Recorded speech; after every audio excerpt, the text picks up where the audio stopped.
Yeah, so we're here with kind of a surprise stream today. Kat Jenkins, our keeper for Cthulhu Dark today, was generous to offer to run this game on very short notice. I think I asked you last night, right? And we put the crew together, and we're going to try out a new scenario. Is this a play test that we're doing, Kat? Yes, so this is absolutely a play test because once again, like most of the games that you have played, have beginning and an end. Nice. And nothing else in the middle. Yeah, you and Scott have a way of doing that just works. I try to run fully fleshed out scenarios, and I don't know what I'm doing. So sometimes it works. Sometimes it. So just as a general warning to everybody, this is a play test. The story is very rough and ready, so it could end in half an hour. It could end in the full 3 hours. Cthulhu Dark is just like that, especially when I have no idea what I'm doing. Perfect. So, well, we've done a couple of these with you before, Kat, and they've worked really well. So no pressure or anything. I think it's down to the players, really. Like the players tend to make these things work or tank them. So try your best. Yeah, we have. What did we play? We played last summer, and then we played the other one. Ravenous. Yeah. Yes. Okay. Yeah. Where Scott just was determined to murder everybody from the beginning. Yeah. Spoilers, but yes, that was his goal.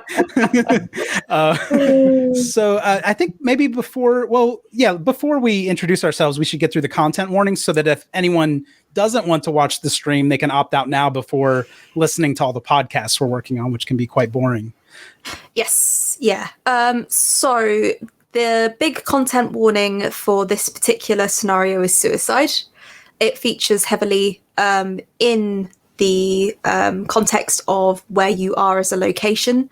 So it's based in a sort of suicide forest, so to speak, which is similar to Aokigahara. And there's another one near Russia, which I can never remember the name of, where frequently people have come to this area to commit suicide. And it has become a little bit of a tourist spot because of that previous history. So again, very strong content warning for suicide. Just to clarify on the suicide, because of certain triggers for myself and others, there will be no mentions of anything to do with wrist cutting. Nothing to do wrist-based at all. There will also be nothing to do with suffocation. If there is any mention of suffocation, it's going to be very, very much, sort of not really present. It's going to be more of a hint, but not really there. So they will not feature. If that's something that really triggers you, that's not going to be in there as much as I can keep it out of there. But obviously there will be other things that come up. There will be scenes of death. There will be a lot of gore and body horror in this one. It's a very spooky forest. So there's also possible harm and violence. Well, there will be harm and violence to human beings, players, and also possibly animals as well, being in a forest. There are animals in a forest. So they are the main triggers here. It's the suicide, the gore, the body horror, and also depression and that sort of thing. So just as be careful there. All right. And player versus player violence for sure. Profanity player versus player violence tends to happen in our games. Yes. And we always have things like profanity and drug use and that kind of thing as well. Yes. So and also in the game. Yeah, and also in the game. But so those are the content warnings. Thank you, Kat. I think that now maybe we can go around the horn to see what everyone's working on, and then we can jump into the setting and the characters. Do you want to start, Kat, with your personal projects? Okay, so this project has a working title, which is What the Trees Remember. And this is being written by myself and also my friend Rachel too. So this is not just my scenario. This is also Rachel 2's scenario. It's very much one of her babies, and I'm kind of taking it and running with it. So if you want to find out more about me, I am an art streamer. I stream over on Kat Jenkins Art on Twitch. I am writing currently Ravenous last summer, and this scenario, when they're coming out, will be debatable because I have no idea. And Also, if you want to find out more about Rachel, you can find her over on Instagram at WindUpWhiteRabbit. And she is herself an artist and designer. So, yes, we'll see how this goes. I need a Rachel banner. All right. That's fine. A Rachel banner. Very good. And you're also on Instagram. You may have mentioned it, but I was working on things. Yes, I'm on Instagram at KatherineJenkins.art as well. Okay. Very good. And I think if you go to Kat's stream, do you post your past streams? You can watch Kat working on artwork from our show. Yes, yeah. So I've recently done a commission for Ain't Slayed, and that is up on my channel at the moment. I am taking a slight break from my schedule. So usually I do Tuesdays and Thursdays, but because I've returned to work full time, the schedule is ad hoc. So if you want to find out when I'm streaming, if you follow and put the notification on, it will say when I'm up. And then hopefully I'll go back to a schedule in the future. People watching us are very familiar with no schedule. So it's we're very comfortable in that setting. Very good. And Rena is next. I'll keep it brief-ish. So, hey, y'all, I'm Rena. My pronouns are she and they. Either one is fine. You can find me on almost all of the streams that Ain't Slayed has done. I was not on the 19th hole or the long lost alien streams, which I am convinced didn't happen because I wasn't on it. But you can also find me on the Old Ways podcast, on the Horror on the Orient Express campaign as Lady Elizabeth Fitzroy. We've got a lot rolling there. It's a lot of fun. If you'd like to catch up on that. And we've got a short arc for the Monster of the Week system coming out fairly soon. That'll be out to Patreon backers in the next couple of weeks, and then everyone will get it on the main feed. I had a lot of fun playing a supernatural type ghost hunter in that. And you can also find me next month on the First Watch podcast, which is a D&D podcast. I've got a short arc coming out there called The Ryandom Heist, in which we are not snaky at all. A great deal of fun. You can find me all over Discord for How We Roll, for the Good Friends of Jackson Elias, Ain't Slayed, Kat's server as well, also the Old Ways podcast, all sorts of things. And on Twitter as snarky_Romulan, where I post a lot of podcast things, a lot of horror things, a lot of gay jokes, and whatever writing projects I'm working on at the time. So I used that as an opportunity to plug our Discord, just because you mentioned it in passing. So do join us on Discord. I will be on season 2 of Ain't Slayed as main cast, so you can come chat with me on the Ain't Slayed Discord, which Pep has put the link up for. I've got a nice shiny new yellow username over there. So please come join our Discord so I can make fun of people. All right, that's what we do. And next up, Scott Dorward. Yes, thank you. I have been doing a bunch of stuff with Cup and Rena recently for Ain't Slayed. So if you're a member of the Patreon, you will be able to find, coming out fairly soon, The Meat Trade, which is this scenario I wrote for World War Cthulhu London a while back, and I've never actually run online before, and it has been quite the experience so far. Much bloodier than I was expecting, but well. And let's see, apart from that, I am regularly running the Two-Headed Serpent for How We Roll. And of course, my main gig is the Good Friends of Jackson Elias podcast with Paul Fricker and Matt Sanderson, wherein we talk about Call of Cthulhu, weird fiction, horror films, and all sorts of other cool things. Very good. I only sorry. I only plugged our Patreon for 75% of your introduction, and then I put up blasphemoustomes.com. But blasphemoustomes.com is the main thing Scott works on. So check out Good Friends of Jackson Elias. I was trying to figure out like how dreams and magic work, so I went and listened to a bunch of their episodes. If you're a keeper, it's invaluable. So check that out. And next we have Mike. Hello. So I don't do a great deal of stuff. I am currently with Rena on the Orient Express, looking for a bit of horror and finding some. And I hang about some Discords, the Ain't Slayed Discord, the How We Roll, Good Friends, and of course the Old Ways Discord. And other than that, I am on Twitter. I do have a Twitter. I don't twat that often, but I have been known to, and I sit in the garden and drink wine and occasionally dig some holes with a spade. Well, you got to get Is rid this of the right? body somehow. This is my spontaneous banner creation. Yes, that is correct. Okay. All right. So you can follow Mike there or search for Old Ways Podcast. It's really easy to search for podcasts. So just search for it anywhere and you'll find them. And you want to listen to the current season, though, because they're not on the first season, which you could listen to as well. But of course, you want to hear Mike and Rena. I don't have anything else to plug. Scott plugged Patreon for me.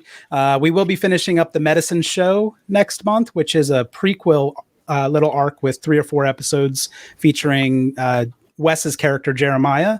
So check that out. The first episode of The Meat Trade, which Scott mentioned, is going to drop Thursday. So that's coming soon, probably once a month, but we'll kind of see how the rest of the editing shakes out there. Get your bets in now for how long it takes Cup to die. Yeah, on everything I play, really, including this game right here. Are we going for minutes or seconds? Well, it depends if I do a Scottish accent, doesn't it? Let's see if we can kill him before we even start. Please no, please no. Oh, where's it taking place then? So we Roll does that bring back insight memories, for that. Scott? You've sealed your own fate there with those words, Scott. I think we all need to roll insight for that. Just right off. Naturally, yes. I'll throw it back to Kat then. Tom Longacre. What was that? That was like half Irish, half something else. We got into a lot of places in Fairyland. If you've listened to goodness that, gracious. yeah, None of them were in Scotland. none of them, not even close. All right. Cool. Well, without further ado, You're severely testing my decision to play a non-crazy, non-violent character. in Yes. this game. that test will continue. But my character's American, so we should be okay on that front. Everyone is crazy and violent given the right circumstances. That's true. Yeah. Yeah. All right. Kat. So, you guys are. Oh, God. Right. Whew. You guys are part of a tourist group. So, this is. There is no COVID in this world. It's 2021, no COVID. You can holiday as you please. Life continues as normal. And there is an incredibly famous forest. It's like a huge island off of the coast of Scotland to the north. When I say huge, I mean it's large for a Scottish island, which means slightly bigger than a small island. And it's been closed for several years because this island, which is called Jera, it became sort of famous for being a hotspot for suicides.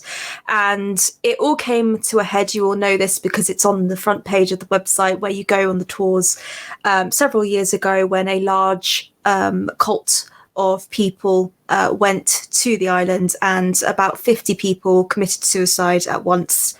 And it just caused national scandal. And it was sort of being said that, with social media and the way that things were going, it was kind of glorifying this kind of tourism suicide, essentially. So it got a massive reputation. So the official reason why the island closed was because it was becoming too overrun with tourism. People were being very invasive. The wildlife needed time to recover. And the rangers and various other people who were local to the island and actually lived there needed to do renovation work and obviously make sure that the forest was healthy and kind of well looked after without people coming in and trampling over everything. Jera opened in the last year, and there has sort of been a lot of rumour about what's going on there, but they've really restricted holidaying to the island. Not many people live there locally. In fact, only a very, very few people live there locally. And it is one or two of the locals who run this sort of tourism thing, but they don't sort of say that it's a suicide forest. What they say is that it is a haunted, spooky forest, and that you come for a horror tour, and you can do a couple of different forests in England, and you can do a couple of different forests all around the world, and they kind of bundle it all together. And it is a 7-day trek around the island, visiting various spots. You stay in certain locations, and you sort of do things like foraging and, spooky ghost walks at night and camping and that kind of stuff. It's all part of a package. So you as a group have been here for probably about a day now. So you arrived by boat.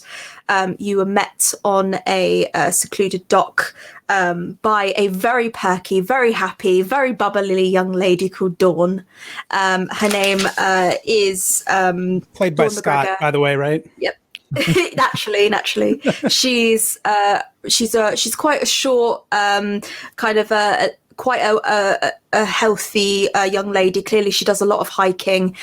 She's got a perm, and she's always carrying a backpack. She's got a torch and radio on her belt, and she carries her tent with her. And you guys, you can pay for the premium package where you get your own tent, or you can pay for the slightly cheaper option where you have to share a tent with somebody else. So who went for the cheap option? I went for the cheap option. Mm-hmm. Did anybody else go for the cheap option? Not Tom. The company's paying for this visit for me, so I've got the premium account. Mm-hmm. So you both have your own tents. Alistair? Yeah, I think he'll share a tent with someone. It's always nice to have someone to chat to of an evening. Yep. So Derek and Alistair, you have been given it's actually a 3-man tent, not a 2-man tent. So there is room to move and have a gap, unless you do fancy spooning, which is fine. No one will judge. Maybe not on the first night. So I thought you were going to put a third man in there. Yeah. Yes. And Dawn has her own little 1-man tent, like it's a little sort of the proper hiker's tent where it's a very long noodle, and you somehow manage to sleep in it, which always amazes me. But she was very perky. She sort of filled you in and a lot of local knowledge. She got you your morning bacon sandwiches, or your vegetarian sausage sandwich, or your sort of gluten-free option. She's got you all of this different food, and you've kind of had a really pleasant morning, really, with all being well fed. She's sort of taken you from the dock, and essentially at this moment your hike starts, and she doesn't really give you an opportunity to kind of breathe. She just starts plowing through the woods and up a steep hill, because there are a lot of hills here, and for most of the day she just keeps you kind of walking at pace, to a point where you start to think like, okay, what have I signed up for? This was supposed to be a holiday.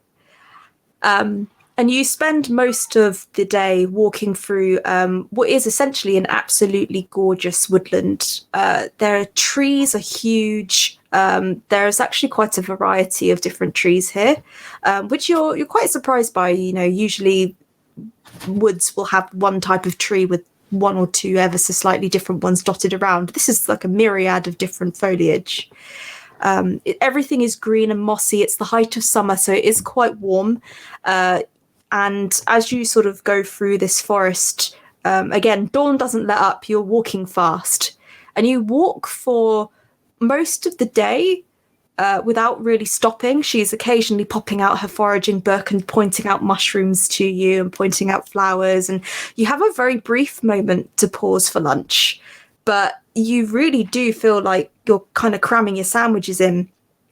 Something you all notice is that Dawn does not once mention the fact that this is a suicide forest. She mentions none of the deaths.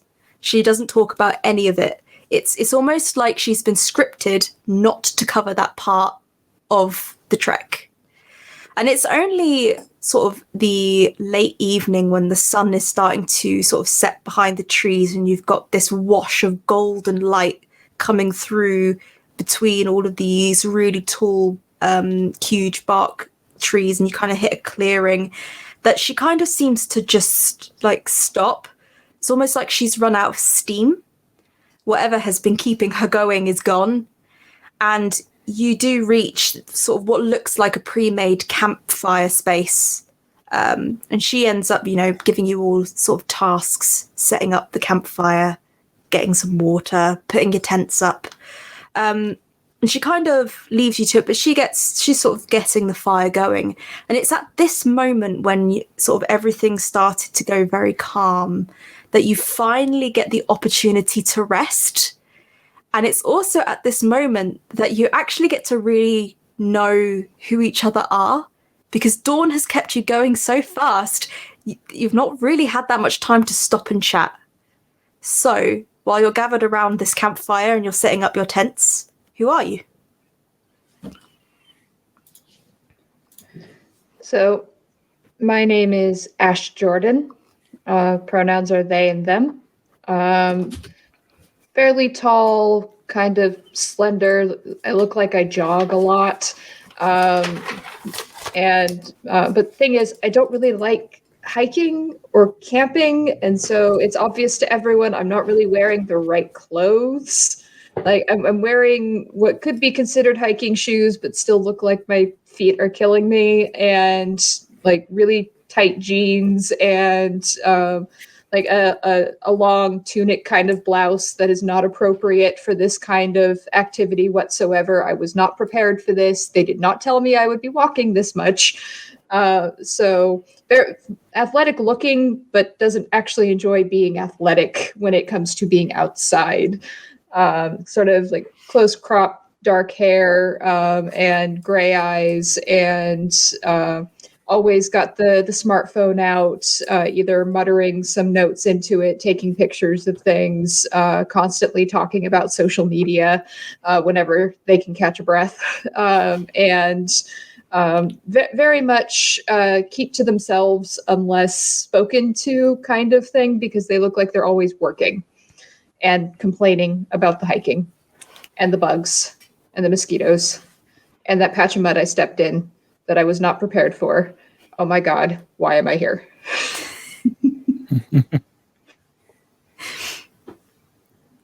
And what are you currently doing? Are you setting up your tent, or are you sitting by the fire? Are you actively have you already done your bits and bobs, or are you kind of moving around? I think I'm setting up my tent because I'd want to do that first thing, so I could set up my little portable phone charger inside, and also change shoes because my feet are killing me. Mm-hmm. So I'm listening to everybody else as they chatter, whatever they're doing, but I'm not actively engaged with them at the moment. I put myself last so that I wouldn't have to go. Scott, you're you're next in the order. Okay. Yeah, what is Derek doing, and who is Derek? So Derek is he's probably in his 40s. If you were to try to think of an adjective to describe him, it would be rumpled. He just basically looks untidy. His clothes are a bit worn. He's wearing an anorak that looks like it's seen better days, and some fairly tatty jeans. He's wearing a pair of hiking boots that again look like they're fairly well worn. And the rumpled description doesn't just apply to his clothes, but also to his face. It's quite heavily lined, and he looks tired. During the hike through the forest, he hasn't quite been chain smoking, but he's certainly, got through at least a pack of cigarettes during the day. Being fairly responsible about disposing of the butts, but still. And also, every time there's been a break or an opportunity, he's been pulling out a little notebook from his pocket and just writing stuff down in it. But now that we're settled for the evening, or settling for the evening, he's made some token gestures towards helping set up the tent, but he's left most of it to Alistair.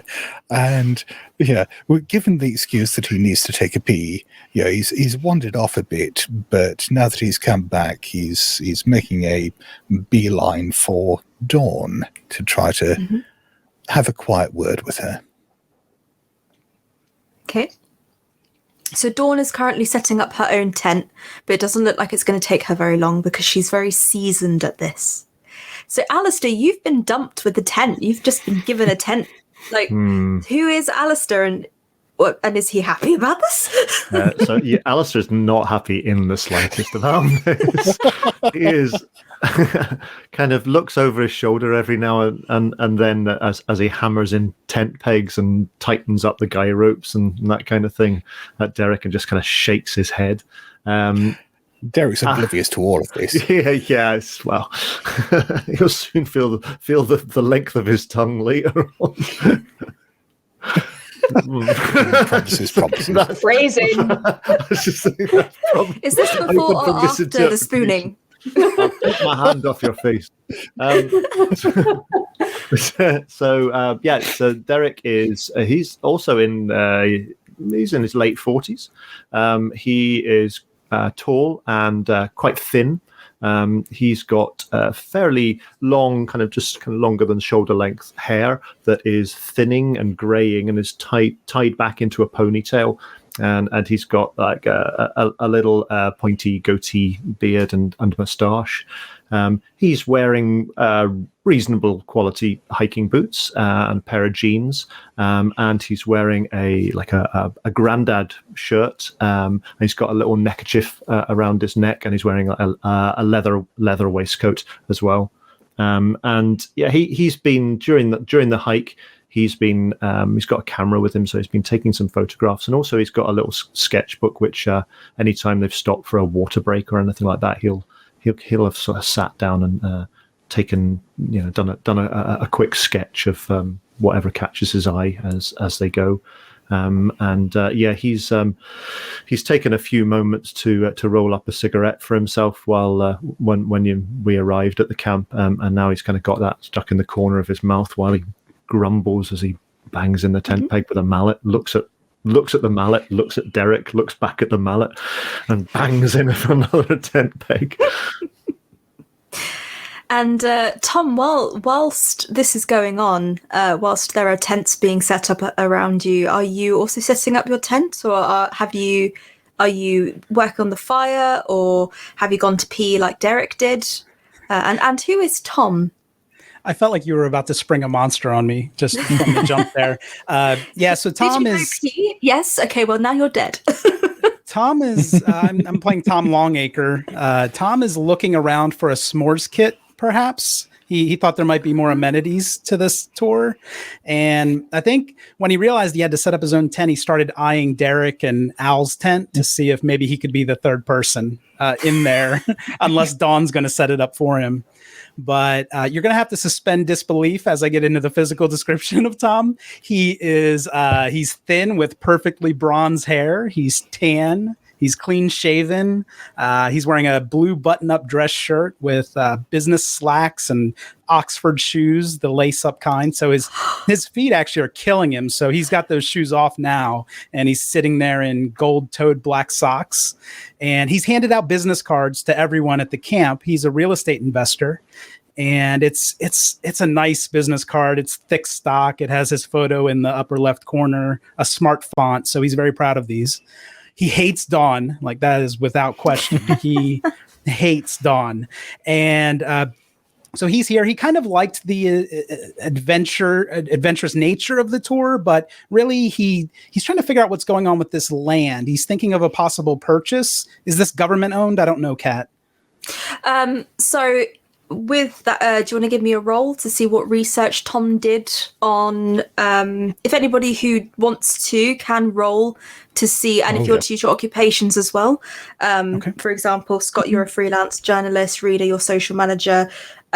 You would probably have done research into Jera. So if you want to roll to see what kind of things you know, then I can obviously elaborate.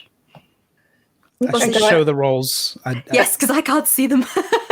I got a 3 and a 5, so 5 on my profession. Oh Jesus! Oh I got no! a 4. Cool, a 5 on.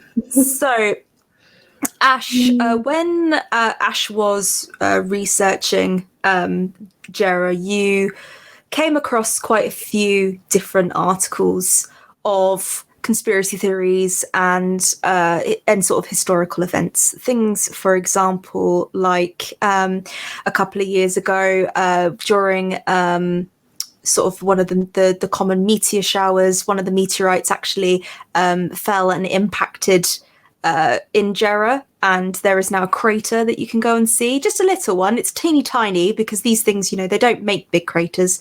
Moon rocks tend to be about like this big, but it was still a big thing. And the astrological can't say that word. The Space Society were basically very happy about this God's sakes, this meteorite that they found, and they've roped it off. And it is now part of your tour, so you will be going to see it. You also did discover about the various suicides that have been going on here. Lots of people made the trip. Something that you discovered in your research was that although Jera was shut down and nobody was coming here, they still had a spate of people making the trip to Jera for whatever reason and potentially not coming back. The theories online is that these were suicide tourists that had decided to make the trip anyway, had either contacted local fishermen or bribed their way on or kind of lied to get there.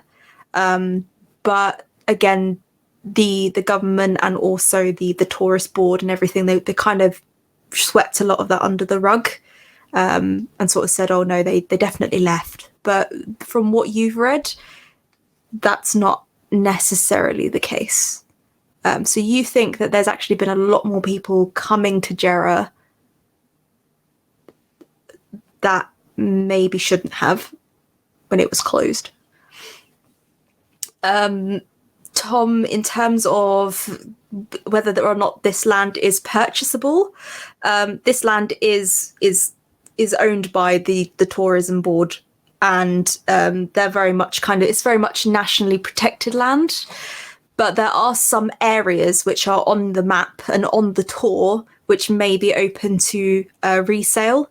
However, again, it's all very much wrapped up in this red tape. You just can't seem to get the information you want when you're going through and trying to find the information. It's almost like you're constantly being thrown into this circle. Like you just can't seem to get where you want to go with it. That's where Tom thrives. He's kind of looking at it like Amity Island. Like there's an opportunity here because people aren't coming here anymore. So yeah, he's just going to bide his time. Derek, Alistair, what did you get on your rolls? I got a 4. You got a 4. I got a 1. A 1. Alistair, you kind of find most of the information, that you kind of find on the tourism site. There is a lot about there. You do find some of the message boards about people discussing kind of the more darker history of Jera, but you don't really get much more than that. Derek, when you're researching, you find a lot about the kind of mythology of the island. It was believed to be used as a place of sacrifice a long time ago. You find some information about possibly illegal fracking happening quite a while ago, and it really upsetting the local wildlife and really upsetting kind of like the terrain and the systems and causing tremors and all that kind of stuff, and really kind of upsetting the entire environment. And you kind of find a little bit about there's some sort of the dark Scottish myths regarding fairies and goblins and kind of witches in the woods. You find a lot of that stuff. And it all seems to be that there's quite a lot about this island. There's no one strand. It seems to be like everything is here. Yeah, but I mean, that's just Scotland. I mean, you Yeah, pretty much. throw a dart at anywhere on the map and you'll find legends like that. Yes, my back garden. That is true. So you're all setting up camp at the moment, Alistair. The tent is surprisingly going up pretty well. And Derek, you're sort of very slowly approaching Dawn. She's set up her tent already. She seems to be taking a little break from the fact that she walked so far. She's obviously she's hunkered down by her backpack and she's kind of reaching through. Can you give me an insight roll? Okay, that didn't take long. I have a mechanical question, Kat, while he does that. Sure. I rolled a 6 on my previous roll. Do I get punished for that, or is that okay since it was just my research? Oh God, if you got a 6, you get a little bit extra. Okay. So Never mind. You're going you get a little bit extra. So we'll just cut back to Tom briefly. While you're doing this research for this kind of government stuff, you do find a little bit of information regarding the land that should be owned by local residents. And you're going through and you suddenly realize that there are no local residents anymore. Every single local resident who has ever lived on Jera has committed suicide or died in some manner, suspiciously. Now, the majority of them, the land seems to go through a couple of generations. And then in those generations, you start kind of following this line of this sort of family. And in the last sort of 2 decades, perhaps, family members have been passing on the land to other family members rapidly, where people have just been kind of, for lack of a more delicate term, offing themselves. Just seems to be every few years a family member is gone. And it seems like 1 or 2 people, perhaps maybe after having had such tragedy, just didn't want to stay anymore. So they didn't even sell for profit or anything. They just kind of gave it away. You can see that there is one piece of land that's still locally owned, and that's owned by a gentleman called Evan Smith. But you can't really find much information about him. But you know that the land that was kind of given up by these families who had suffered, perhaps because of this hysteria about the island, that's all gone to the government and the tourist board, and is kind of locally owned by the council and that sort of thing. Okay. Hey, Tom looks a little more stressed out than he did previously, recalling the research he's done. So I've just realised that I rolled a D1 there, which is probably why I got a 1. Oh. So I'll do that properly this time. A D1. I know. Yeah. I've done that. So Oh, there we go. I should have kept the D1. As Yeah. well. Oh dear. This is where Spike's insight starts going up. Sorry, I didn't expect everybody to get 6s like the first one. And do I have to roll insight on the 6 or no? I'd say no, right? I would say no, not at this stage. You're just doing research. And you we're only already know that this island has quite a dark history. So let's So, Alistair, Yeah. what kind of research are you doing? Are you looking into the history of the island, or are you looking into the mythological aspect of it, the haunting aspect, and anything supernatural? That's really what I'm keen on. So with the sort of supernatural element of the island, you go further into kind of more detail, and you realise that most of the myth is centred around the forest itself. There's not really any coastal myth. There's nothing about, like sea sirens or selkies or anything like that. That, I mean, there is in Scotland in general, but specifically to do with Jera, no. And there's nothing to do with sort of the local settlements either. It's almost like the human element is not there. And it's more this kind of dark folklore about kind of fey creatures and things disappearing into the woods, and kind of the more beastie side of mythology, as opposed to the kind of more human side of mythology. There are no like legends of heroes or anything like that. This is more the things that lurk in the dark and are interested in kind of more consuming than anything. So it's a lot of people being eaten myths. It's a lot of cannibalism myths. It's a lot of witch myths. But it's not really. There's nothing really about like heroes. There's nothing good in these stories. They're all very bleak. Does the forest take up the majority of the island then? Yes, so the forest is absolutely huge. It is a national park. There are some mountainous areas to the kind of north, but it's not really mountain. It's more like very large hills. So this does seem to be primarily forest. This island. What about? I mean, are there legends and myths of specific types of creature that dwell within the forest, and in the darkest areas of the forest, or is it all a bit sort of vague? It's all a bit sort of vague. The common thread is that people tend to be kind of taken into the forest and never seen again. It's very much those snatch myths, people getting pulled in, people not being able to escape, very much kind of being dragged into darkness. Lots of nighttime ones where it's like you go for a walk at night and you're gone. Seems to be those kind of stories. You don't know if that's maybe, trying to scare kids away from going and visiting the creepy island, but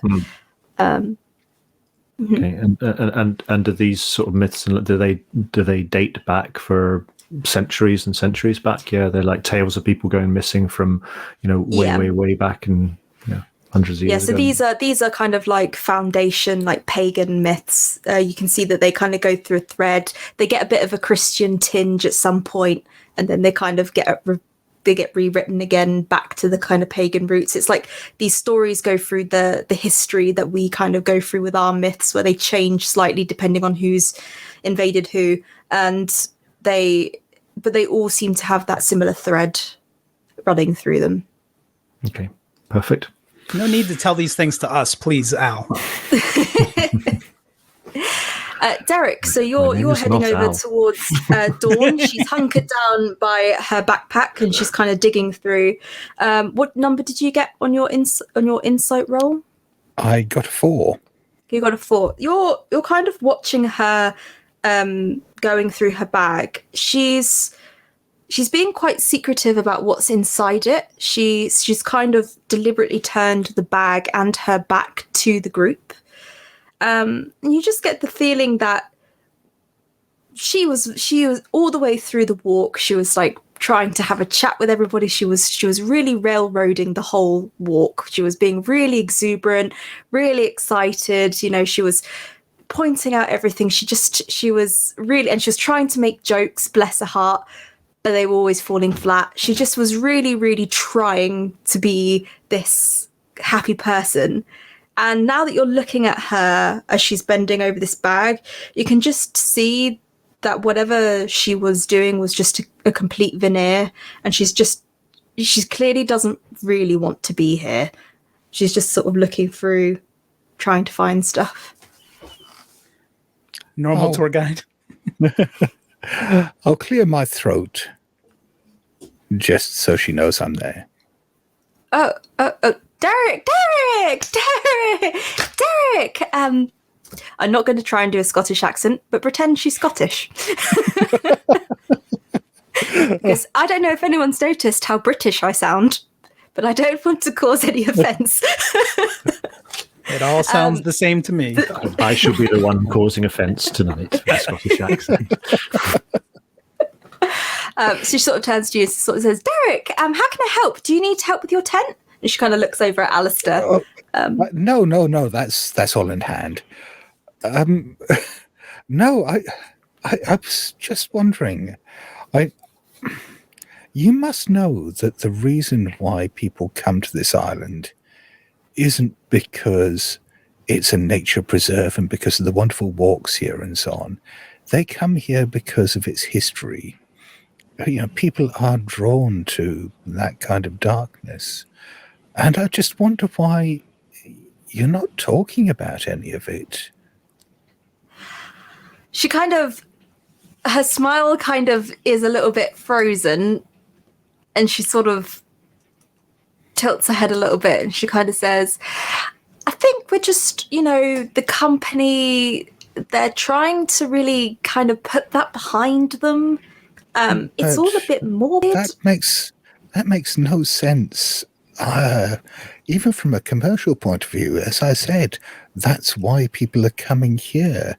And honestly, I think you can be a bit more open about these things with us. I'm sure I can speak for the others here, in that when I say that this is why we're here. Don't just tell us all about the the wonderful wildflowers and the trees and I don't know, whatever that little mammal thing you pointed out earlier was. We want to hear the folklore, the history, the real things that happened here. By real things, which real things? Because there's so many stories about the island. The deaths, all the deaths.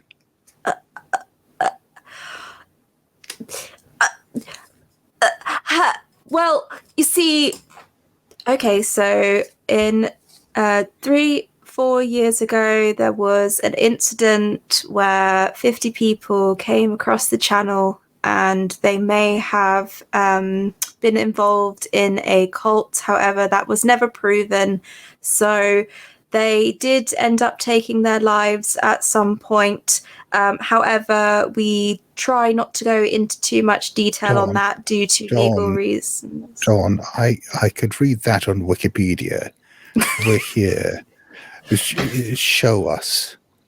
Bring it to life. Can you roll your human die? Because you're trying to kind of persuade somebody who clearly does not want to talk about this. Can I roll my professional die as well? Because I am effectively trying to interview her.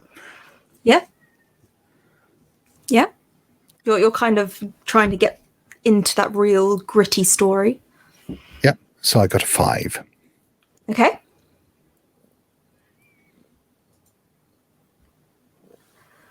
So you're kind of looking at Dawn, and she's kind of doing that kind of legal spiel, and she seems to be kind of talking about that, but you get the impression that the reason that she doesn't really want to talk about this is not necessarily a business reason. You can kind of see when you're looking at her that her eyes are a little bit watery, and the more that you're pushing it, the more she kind of starts to lose that chirpiness about her, and that kind of exuberant energy sort of starts to kind of almost drain away from her a little bit. She kind of fidgets a bit, and then she's sort of like, I suppose I could, maybe when we put the campfire up a bit more, and we're all sat round together, I could give you a bit more of the history. I mean, I get it. You guys are all here for the horror stories. I mean, I can talk about those for you if you like. Good. I don't be afraid, Dawn. I mean, we all wear masks all day. We all pretend that everything's all right. But here, in a place like this, surely this is somewhere where we don't have to wear those masks, where we can let those feelings out, where we can feel those things. Scott, are you just playing your character from Cult? Not quite, but there is an overlap. I'm realising. You sound like Tony. Can I change who I'm sharing a tent with, please?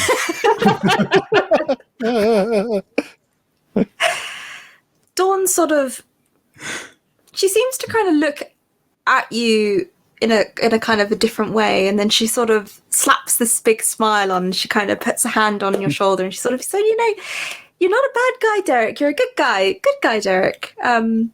You've given me something to think about. But yeah, I'll tell you some stories once we've kind of, got the fire up and running. Thank you, Dawn. Can Dawn roll insight? She kind of turns back to her bag, hunkers down again, and she sort of goes back to kind of whatever it was that she was doing in her bag. But her shoulders have definitely dropped. Can I see what it is that's in her bag? Yeah, you can try. I very much want to try. Give it a go. If it's not a sacrificial dagger, I'll be very disappointed. That's a 5. 5? Yeah, I mean, you kind of lean sideways. She's obviously thinks that she's done talking to you, so she's kind of going through her bag, and she's just sort of like carrying on with her bits and bobs. And you kind of see that she's obviously got her hands in the bag, and she's got bits and bobs like you usually would do on a hike. She's got wet wipes.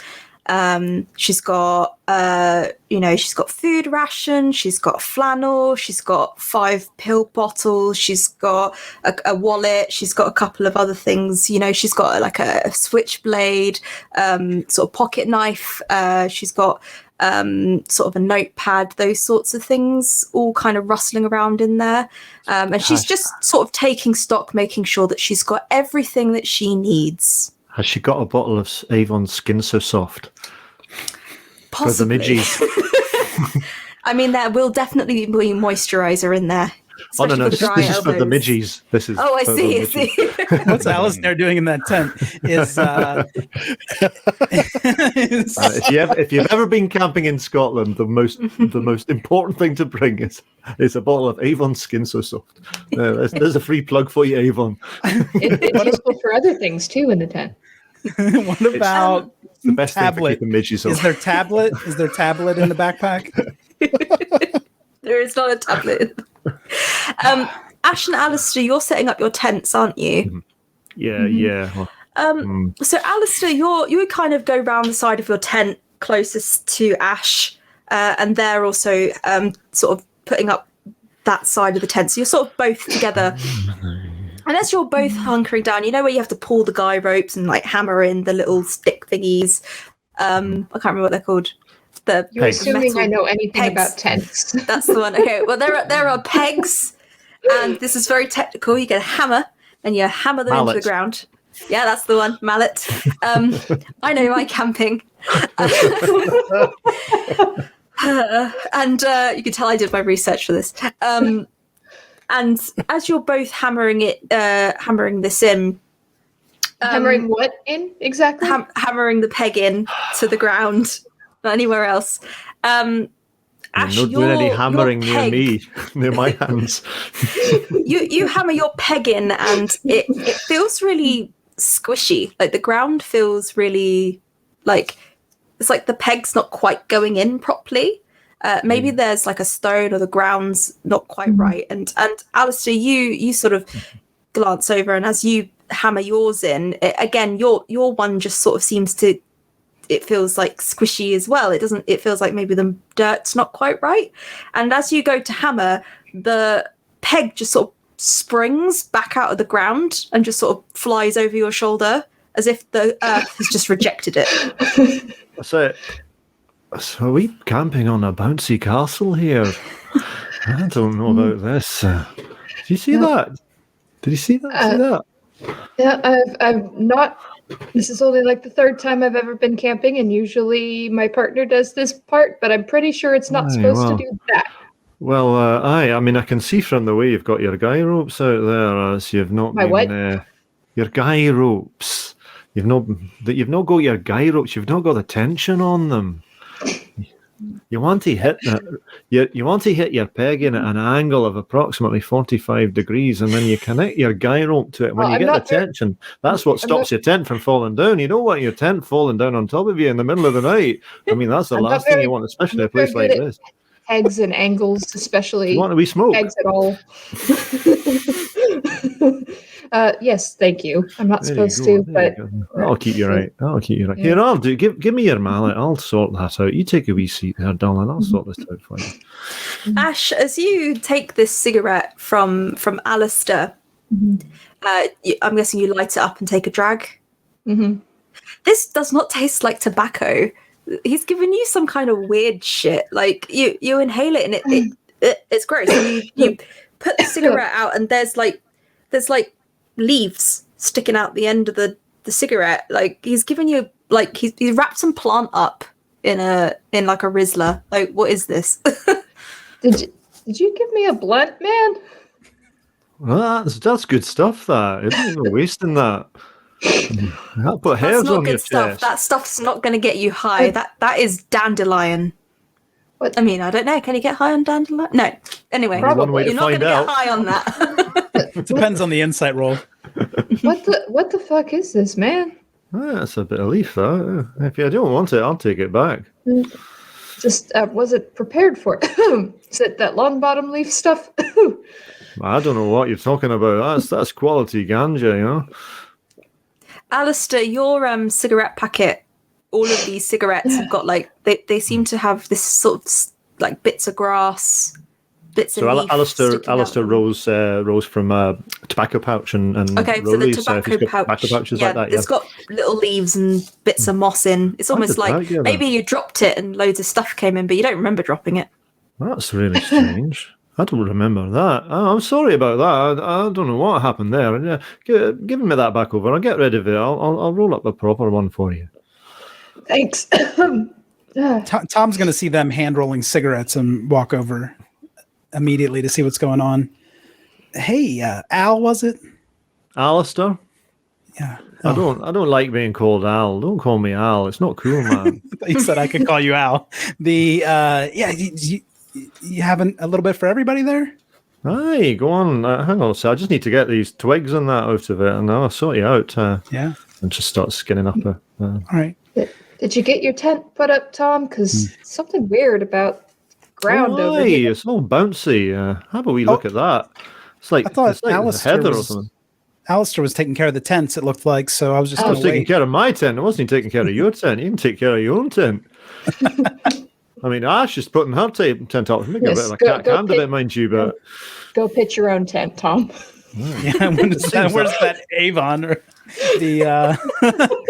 so I think Tom's going to get some of that on yourself. Keep the midges off.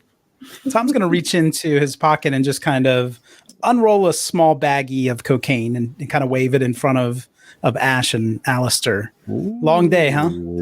Oh my goodness me! Oh, sweeties, is it? Wow. Dawn gets up from the kind of backpack and she dusts herself down. She sort of turns around towards you. Are you still holding this bag out? I think I was, yeah. Okay. He's a businessman. It should be expected. She kind of winds her eyes and she kind of dusts herself out and she goes, I'm sorry, but we can't do that sort of recreation on this particular tour. I'd suggest that you put that away and don't bring that out again. Aye, that's right, Tom. You put that away and don't bring it out again. You know what I'm saying? Dawn, I just assumed. That's what his wife keeps telling him. I just assumed with the energy that you. Okay, no, it's fine. I'll put it away. It's fine. He's she gonna doesn't look particularly impressed with you. Okay. But she in that case, he's gonna give her like one of these. Like, yeah. We'll chat about this later. Dawn. Dawn, beautiful dawn. Have you? As the sun rises in the east, the light comes through the trees. Ah, what a beautiful name, Dawn. Aye, sorry, you were saying. She's kind of looking at you a little bit weirdly, and then she sort of sidesteps a little bit closer to Derek, and Hey, Which is really sad. Derek. There you are. Now, I've got a wee job for you. You want to take this mallet? Pop a wee. Well, there's a couple of wee pegs over there. I kind of look over at Ash and kind of wink surreptitiously at her. A couple of wee pegs over there. I'm just needing your hand, just banging them in. I don't seem to have the strength in the upper body for it myself, you know. Oh, I'm You sure. look like an outdoorsy sort of a fella. You're such a big, strong man. I'm sure you can handle it just fine. Well, I'm sure it can wait till later. We were about to have supper, and I think Dawn was going to tell us a little more about the history of the island. We wouldn't want to miss that. Oh yeah, Dawn, do that. yeah, yes. Why don't we all gather around the campfire? And we've got some pre-made food ready. So if everybody was happy to sit down, and we can do some icebreakers, maybe play some games, have a chat. Aye, a wee cup of tea, that'd do for starters. Yeah. And she kind of sets up she's already been setting up things around the camp. So there's like the little kettle on the gas stove, the kind of stuff that you kind of hunker down and can kind of get ready. So she's already been boiling the kettle, and she kind of shuffles over and sort of starts pouring everybody tea. She sort of asks about the milk and stuff. Alistair, whilst she's sort of doing this and the sun has now set and sort of the firelight is casting shadows sort of all around you, you kind of look back over at your tent and all of the pegs have popped out. And it's the same for you, Ash. All of your tent pegs have just popped out of the ground. And where they have been pushed in, there doesn't seem to be any holes. They're just lying there on their sides. The guy ropes are kind of all coiled around. It's almost like they all just sprang out of the ground. And Dawn, have you got a wee minute, love? yeah. She kind of hands you a cup of tea. Is this the place you usually camp here? Oh, absolutely, yeah. Yeah, this is our usual route. So we'll go in this clearing, then we'll go north for about a day's trek, and that's when we'll hit the ruins, and then we'll go for another day's trek, and that's when we'll hit the cliffs. Marvelous. None of you look particularly pleased. Well, I'm just looking at the wee where the pegs were there. It seems to be. I don't know if the ground's particularly good for the camping here. You know what I mean? They pegs had just popped themselves out again. Oh, you see there. I don't think the ground is. I don't think the ground's right for this. It's too soft or spongy or the heather or what have you. Oh, see, well, no. When you hammer in pegs, you need to hammer them in at a 45-degree angle with a mallet, quite a hard hit. I've hammered in a peg before. The angle right. I've pitched a tent or two in my time, and I can tell you that was pitched properly. The pegs were in good and secure. And another thing I noticed. Have you hammered in, Alistair? How many pegs? 9. I was doing the tent there, and it pinged right out. I don't know what was happening. It was like we were trying to pitch it on like I don't know, like a water bed or something like that, or something springy. It doesn't seem right at all. Dawn kind of looks over at the tents, and then she kind of looks at you, and she sort of, can you roll a human die? I can, yeah. 9, so it's really like 2, Alistair. Oh, bang. Yeah! Oh, nice. That's a bad thing in Cthulhu Dark. Spike. Well, it depends on your definition of bad. At least you get information. Dawn's smiling at you. She's got this smile on her face. She's kind of, clutching at her little foraging book, and she's got a cup of tea in her hand, and she's this really exuberant person, and you're just staring at her, and you think, oh, she's been giving loads of help recently. As you stare at her, she does not give a shit. She doesn't care one bit about your goddamn pegs. She's tired.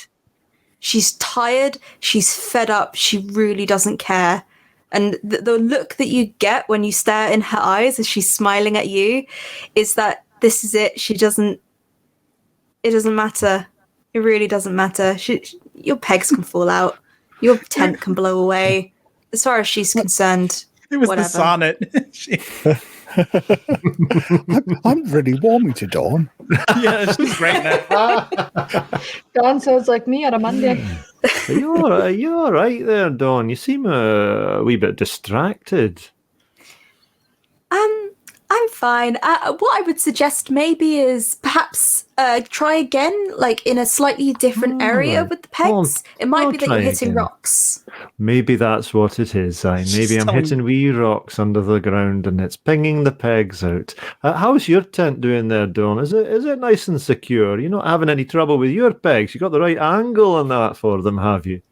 Oh, well, you see, the guy ropes are more for if it's windy, and because we're in the middle of the forest and there's no wind. No wind, aye. There's no real point, so I'm just using the weight of the inflatable bed and my bag to hold it down. Well, perhaps that's what I'll do then. That's a really good idea. And maybe it'll be a wee bit more comfortable, eh? Nice, Yeah, you nice patronising spongy little mat. shit.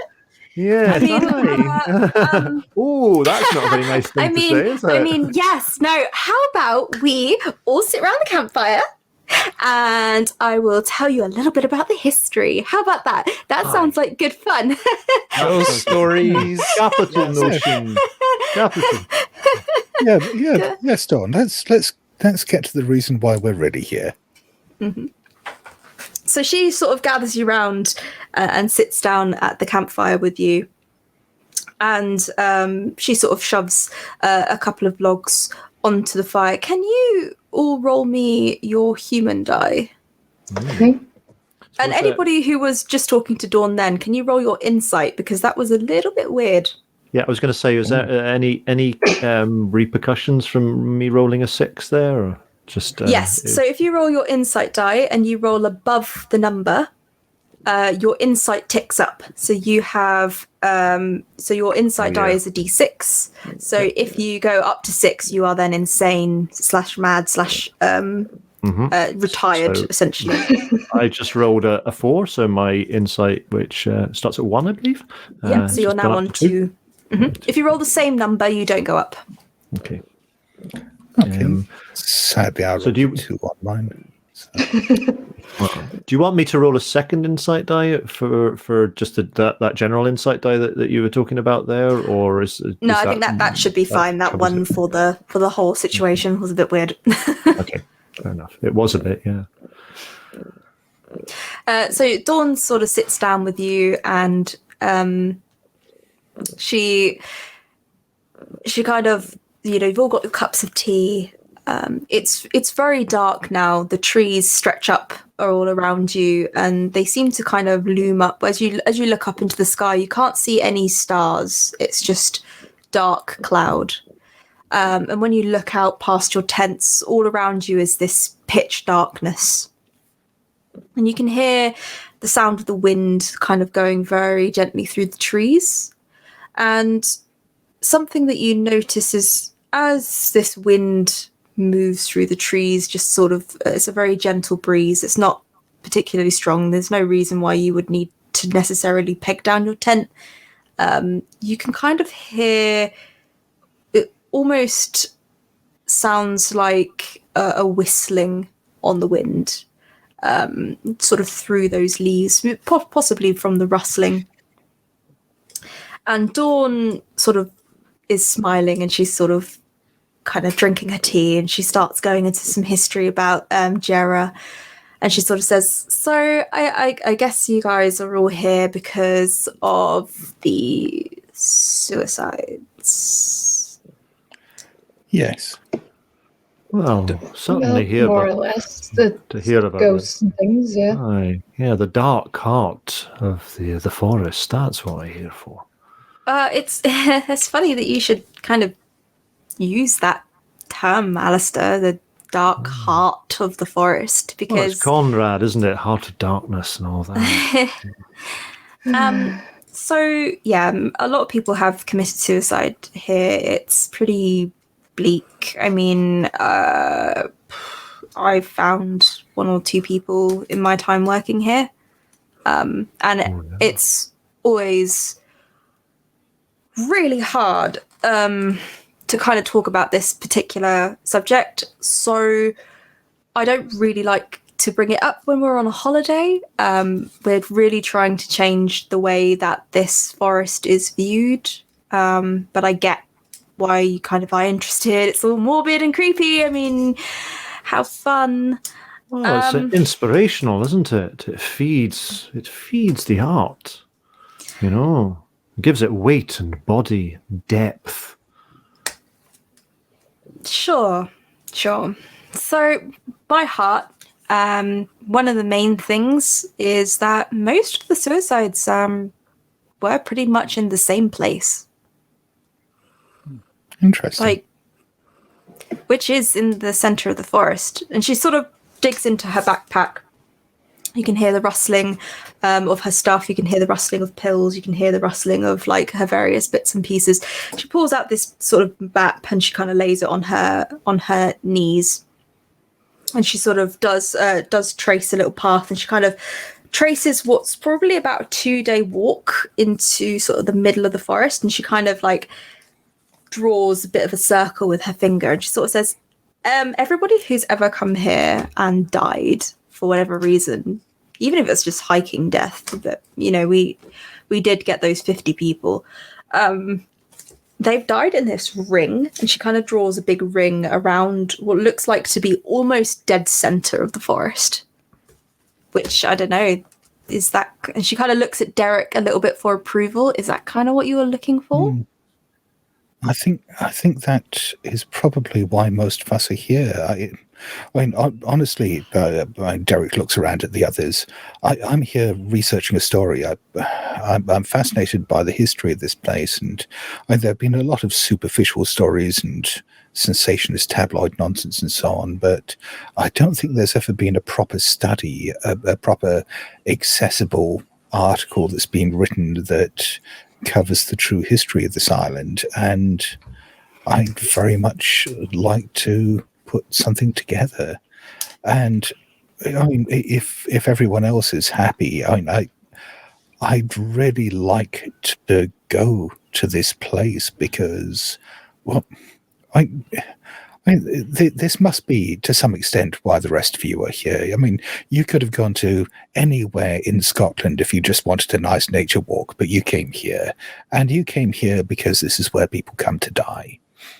And I think, yeah, we'll all get something out of it if we go to this clearing and see it for ourselves.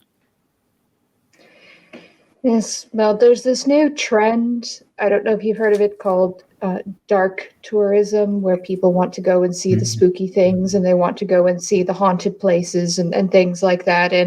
And so, Cryptid Tours, the company I work for, I'm sure you've all got my business card now, wanted to scout out this place as a possible location because people are starting to show more interest in visiting places like this, maybe to connect to a lost relative, or maybe because they want to reflect. You have sort of an introspection kind of thing. You sit and you listen for the souls of the dead. Yes. Remember that you're going to die, or maybe remember that someone else has already died, and it for some reason, people are really interested in exploring their mortality these days, and not just in an, oh, spooky, I want to see a ghost sort of way. And so that's something we're kind of jumping on, and we've got people in different places, and I was sent here to look into, is this a place where you actually feel that connection, where you actually have that introspection, and what's the truth, what's the legend, before we actually bring anyone here. But it's, so what's the purpose of your, is this purely a financial transaction, or are you looking for spiritual fulfillment for these people who come on these tours? What's the end game? Most people who come to us want to feel something. They want that connection to remember their own mortality. They want to think, and they want to feel, and if they want to speak to the dead who might be, haunting a place, if such things exist, it's not because they want proof that there's an afterlife, but because they want to remind themselves that this is temporal. This isn't going to last. And it's mostly a lot of very rich people with a lot of money who get very bored very easily, and they need something to remind them to not be so bored all the time. But we get a few people who've gone through really difficult periods in their lives recently, and they want to sit and think and be away from things. And that's why we're looking at bringing people to places like this. How much does it cost? I mean, this is, Alistair, this is the 21st century. Spiritual awakening is a commodity now. Well, that's the shame Dawn of it kind of all, raises isn't her it? hands a little bit and kind of points to all of you, and she sort of says, "You all spent a lot of money to get here." And then she kind of drops her hands and she just sort of looks. She goes very quiet. It's almost like this conversation has just drained her energy. Dawn, can I ask you a question? Why do you come back here? You say you've found people, you've discovered people who've died, who've committed suicide, who've taken their own lives in this place more than once, but you come back. Why do you come back? What Can you all draws roll you here? insight for this?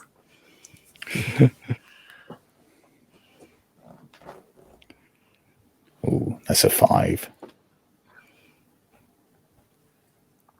And 4.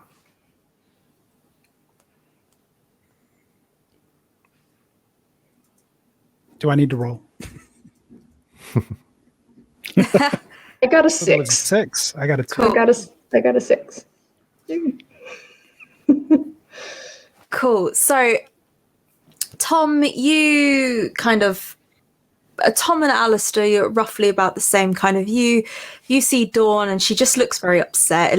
She looks like this isn't the kind of holiday experience that she was really intending to give.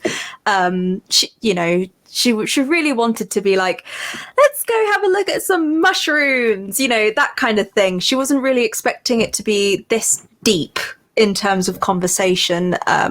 And you kind of get the impression that she's just very tired. Derek, you kind of picked up this already. You kind of seen that Dawn is very much not this particularly happy and cheerful person.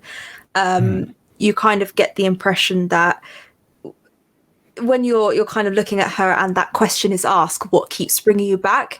It's almost like she just looks confused. Like, that was a really weird question. Why would you ask that? Of course I would keep coming back here. But it seems that the question itself, not only did she find it confusing in a sense of, why would you ask that question? But I actually don't know why.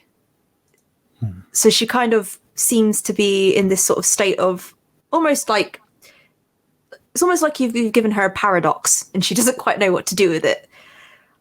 Ash, when you're looking at Dawn, you get all of these things, but you suddenly realize that, and you've noticed this all the way from the beginning of when you met her, all the way from when she was kind of walking, every time she kind of smiled and turned away, and then the smile just slipped off.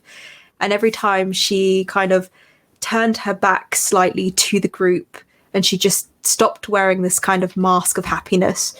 And kind of in some of the jokes as well that she was making, the rattle of the pills in her bag, Dawn is not going to come back, or did not have any intention of coming back from this particular trip. I take it my insight goes up by 1 then? Yes. If you rolled higher than your insight, you do go up by 1.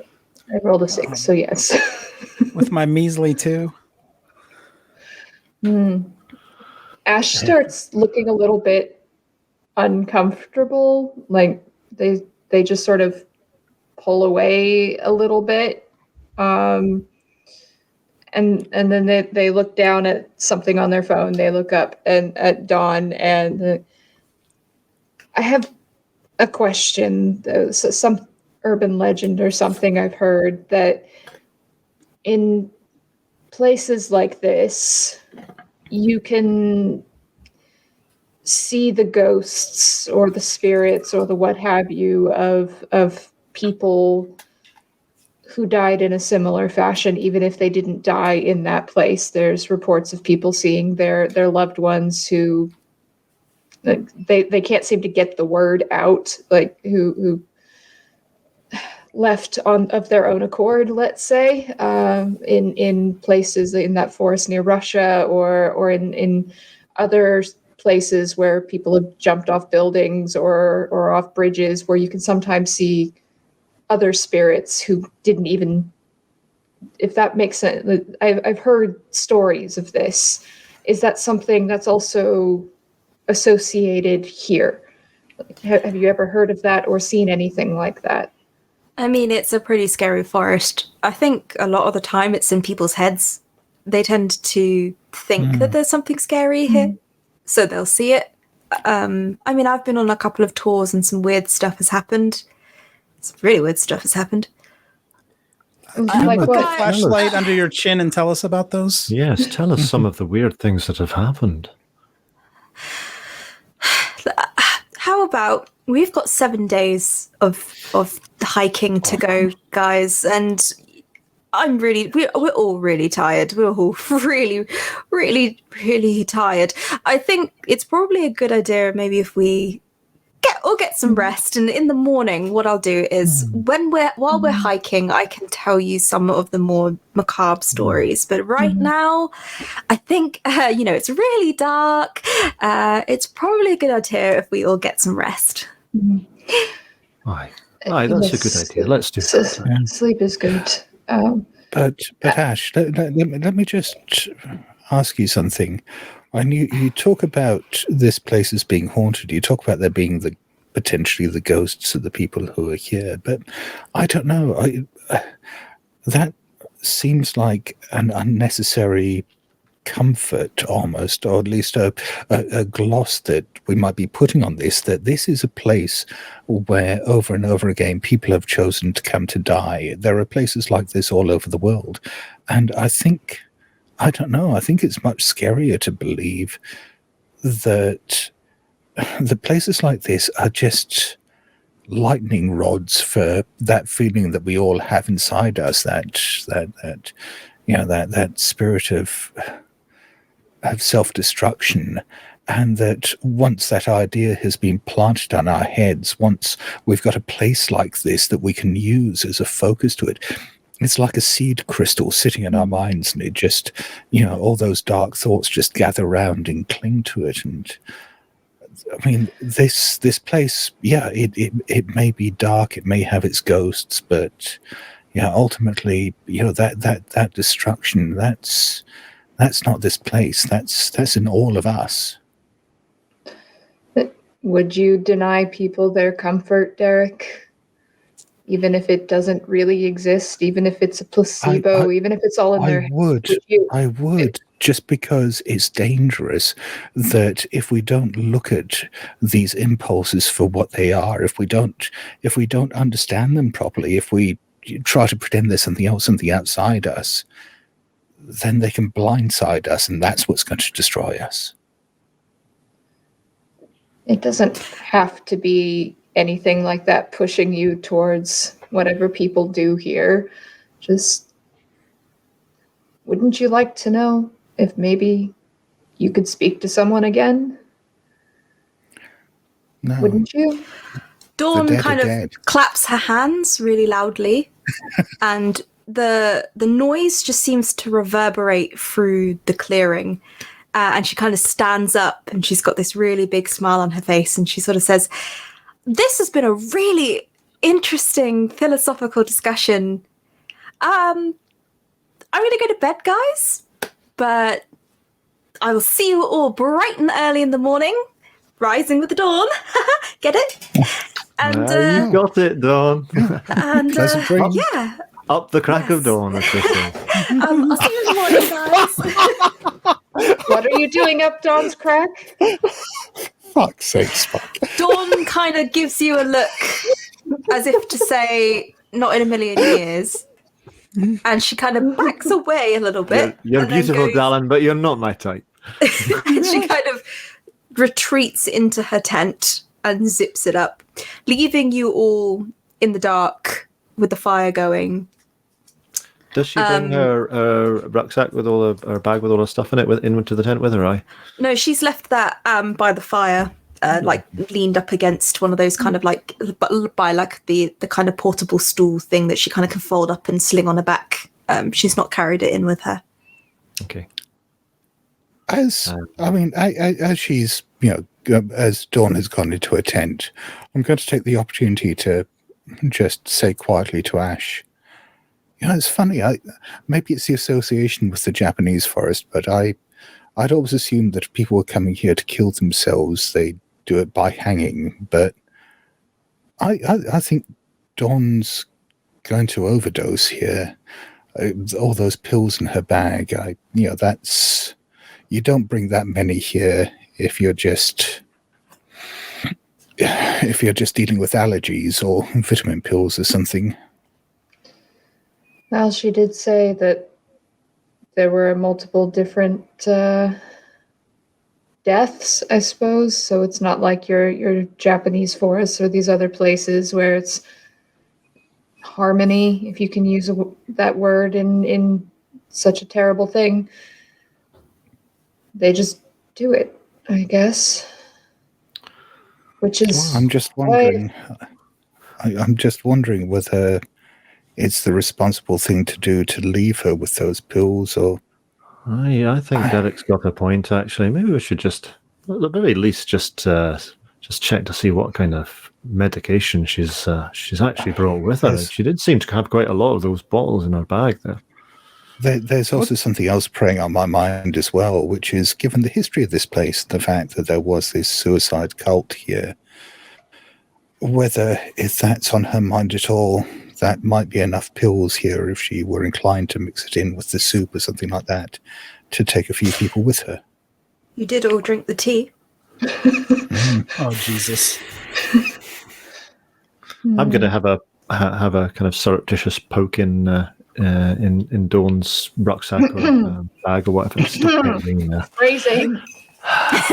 Tom's going to try to stop Al from doing that. Well, hold on there, Al. You can't go through her shit. What are you doing? I'm just looking after our best interests, Thomas. Yeah, I know you think that, but Thomas, thank you. I know you believe that, but you can't just go through her stuff. I mean, that's not right. You can ask her about it. Would you have her harm herself? You know what this place is like, and you saw the way she was behaving. Yeah, I'm not going to take anything. I just want to you're just going to look at the label. Aye. Okay. See what if it's like heart medication or something like that, there's no way I'm going to take that away from her. But if she's a lot of recreational pharmaceuticals. On the other hand, if she's got 6 bottles of Digitalis in there, I'd be worried. Exactly. Derek's got a very, very good point there. Okay, maybe Ash should look. I think both of you are a little bit weird. No offense, Derek and Alistair. Well, plenty taken, Thomas. Yeah. Maybe I think I'd trust Ash to take a look through that bag. Well, why is it exactly we're going on what you trust and what you don't trust? You appointed yourself the leader of the expedition. Ash, I can go alert Dawn on all this fucked up shit you're trying to do right now. Ash, why don't you go through and take a look at the bag while Alistair and I just try to remind Tom of how much of a cunt he is? This makes me very uncomfortable, but okay. So Ash is going to gingerly hold their hand out like, Alistair, do you mind? Aye, no, walk away. It's no skin off my nose. Okay. Or tongue on your face. Okay. Beg your pardon? Don't know that expression? Tongue on my face? No tongue on my face? I have no idea. I have never heard that before in my life. Are you thinking of I'll take my hand off your face? What kind of pills were those? They're not all Rob Roy, Miss Jordan. Tom's getting into the cocaine at this Okay, point. so I'm gonna. So have you reached for your cocaine? I think actually while Dawn and Ash were talking, and then Derek kind of piped in, he turned his back on the log to everyone and just did a bump of cocaine. Okay. As you're turning and kind of taking your bag out, can you roll me a human die to see if you pick up on what has happened? Oh, he did that without any consequences, is what I meant to say. Yeah, I'll do that for sure. Okay, 4. Yeah. Okay. So yeah, you notice you kind of looking away, putting it on. I don't know how you do cocaine. I think he just kind of put it on his on the edge of his hand there. Vim and vigor. Yeah. Okay. So you're doing whatever it is with this powder, and you're like putting it on your hand to snort it or whatever. Yeah. However you do. He's going to snort However it. Yes. you kids do the drugs these days. He's rubbing it into his eyeballs. And as you're putting it onto your hand, you notice that it's not powder anymore. It's little white petals. And your cocaine, the bag is full of little white petals. What the fuck? The bag itself is quite like, it would be one of those plastic, sort of plastic little leafy bag kind of things. Okay. The bag feels like a very different texture. It feels a little bit like very, very paper thin skin. Oh, that's nice. I think Tom's going to be very upset because this wasn't cheap. He's Can actually you also going to roll insight because your cocaine has turned into a skin bag filled with petals? Yeah, I'll decide how to confront them based on the insight. I think. I just Okay, I love the fact that your little baggie seems to be turning into a scrotum. Yeah, I was gonna say, Kat, the skin bag full of petals might be almost as bad as the fingernail horse. A 1. What is it? I see. I don't know where the line is anymore. Is that actually creepy? It's gone. I thought Don't that worry was about relatively tame. There's a line. There is no line. You're all screwed. I rolled a 1, Cat, on my insight. Okay, I mean, yeah, this sort of, I mean, it might be skin. It might just be that the plastic's crinkled. Yeah, It's it's a not bit alarming veiny, enough. but Yeah, to keep it a secret, I don't think. I'm gonna just turn around. Is Dawn still there at this point, or can I do this after she left? she's left. I think at that point she's gotten up and walked away and kind of gone into her tent. Perfect. I'm gonna try to keep kind of a hushed voice, but also be confrontational. So I'm gonna turn around and say, "Hey, did one of you pinch my bag? What is this? Did you?" What bag? I This. don't do drugs. I'm gonna hold it out in front of them. We had too much dare talk in my school. I don't do drugs. Okay, it was effective. Yeah, we had cop rock too, but look at this. This was fine powder, and now it's some kind of plant bullshit. What? Alistair, you had some stuff going on with your tobacco. My tobacco turned into leaves and twigs. This is very peculiar. Somebody messing about with our stuff. I think it's Dawn. While they're doing that, I'm looking through her bag. Yeah. Your back's a bit itchy, Ash. But as you're looking through the bag and you kind of rummage through, something very odd strikes you. The food bars that she's got in her bag, they're really old. They're like years old. And the extra clothing that is in this bag, that too, it smells very musty. It smells a bit mildewy, a bit mossy, like it's kind of like been damp for a very, very long time. And you kind of rifle through past the underwear and the socks, and you get to these little round cylinders. They're kind of the weird off-color orange. The labels, they're all kind of yellowed and peeling. Are you taking a closer look at what's on them, in them? Yes. Okay. I want to see. Can you roll me your human die? The perm makes sense now. I only got a 1. A 1? I mean, you still get something on a 1, which is good. But yeah, you look at the labels, and these are dated from a couple of years ago. about the time that the island shut down. The pill bottles, when you take the lid off, they're actually quite stiff, really hard to open. It's like they've kind of been maybe getting damp, cold, damp, cold, damp, cold. So the plastic has warped. And as you try to pop the lid off, you pour out of the bottle just seeds, just all of these different seeds out of the bottles. And when you look at the bottle itself, you can see that it says tramadol. And each one, all 6 massive, big, chunky plastic bottles, is all tramadol. But inside is seeds.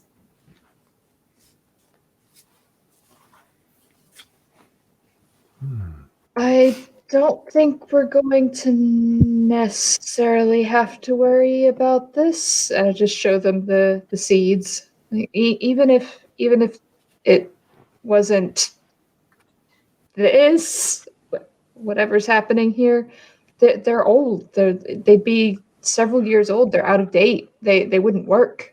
They've expired. What is it she has? Yeah, it's not medicine. Tramadol. It's an Tramadol. well, the label says tramadol. It's an All of opioid, it. but they all look like seeds. All of them. There's some Whole Foods bullshit going on here. But I'm more concerned about the label. I mean, that's an old label, and I can smell. Yeah, that I smelled a bit of mustiness coming from her bag before. I mean, that's a rucksack that's been left out here for some time. I don't know. What's the name on those labels? What is it made out to? Yeah, who's the patient name on the label? It says Dawn McGregor, so it does look like it is her name. I don't know how she got 6 bottles of it made out for her, but But if this stuff's been sitting out here for a while, I'm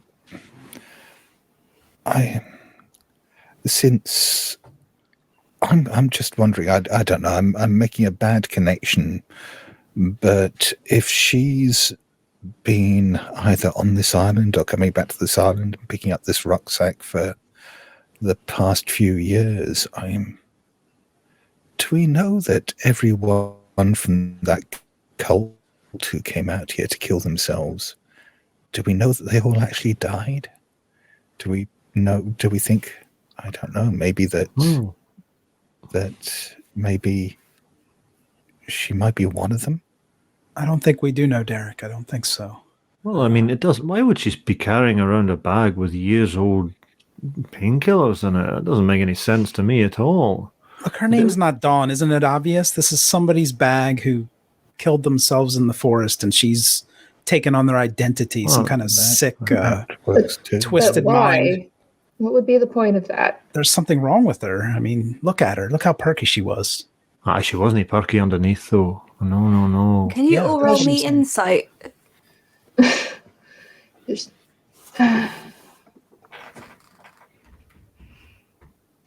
a 4. And just a 2. Be a 5. 3, just enough to go up. Derek, you're quite conscious about the cult, and you're kind of deep in thought and thinking, so you don't really notice much difference in what's going on around you. As far as you're a bit more introspective in terms of thinking about internal things at the moment and kind of trying to figure out the mystery.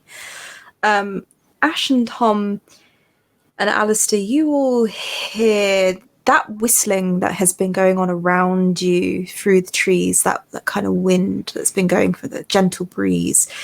You can hear what sounds like words, but it's very much like somebody's just breathing it.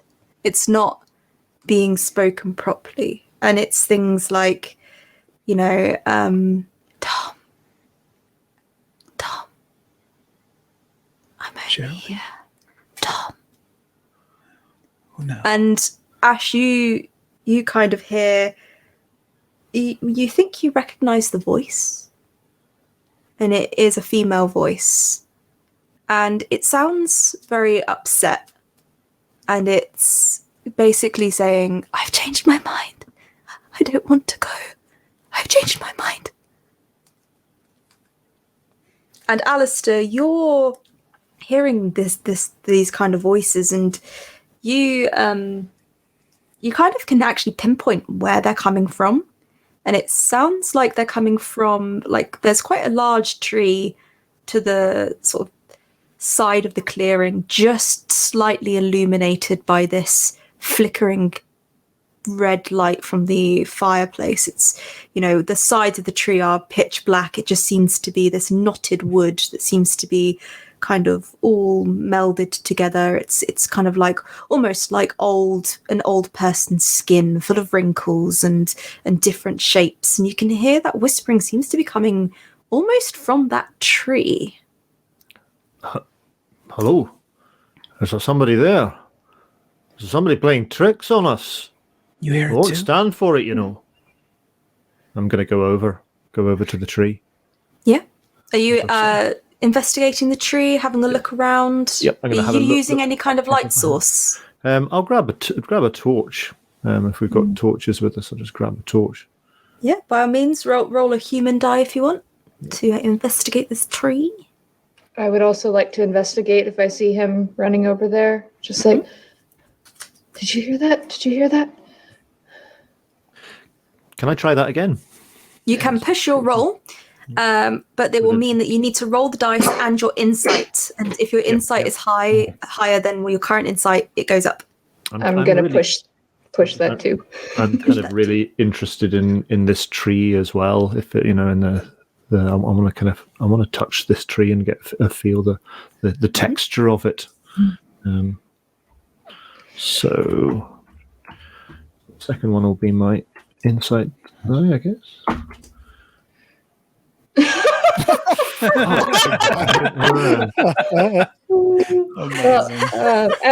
Ash has come running over, following Alistair.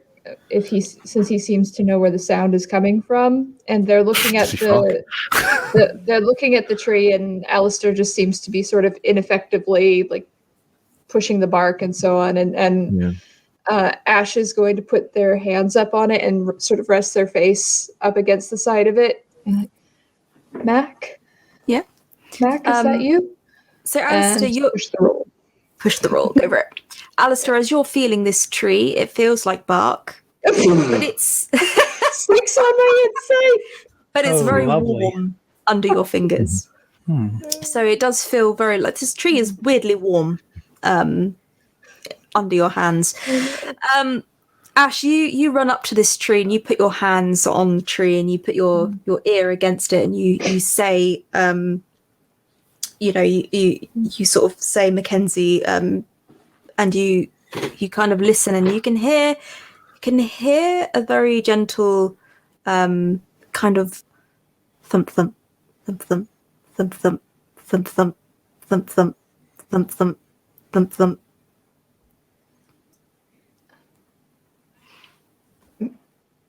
Mac? You can get your fingers kind of into the bark. It's actually quite soft. I'm going to start sort of pulling away at the bark or pushing my hands in if I can a bit. I'm up to 4 inside at this point. Hey. Yeah, me too. Yeah. I'm shining my torch up into the branches. Okay. Oh, excellent. Okay. So the first thing, Alistair, that you notice as you shine your torch up, there seems to be these little pocket holes in the very top of the tree, up near where the branches go out. There's these little sort of shapes. They seem to be little pock marks in the tree. And as you shine your light on, your light kind of hits one of these pocks, the lowest one down closest to you, and you notice that there's this really strange webbing, almost like a sinew, that seems to be inside this little round hole. And every time the wind you can feel the wind against your cheek, every time it sort of brushes past and seems to reverberate these strange little sinews, this kind of almost strange like chords. You can hear Tom, Tom, Tom.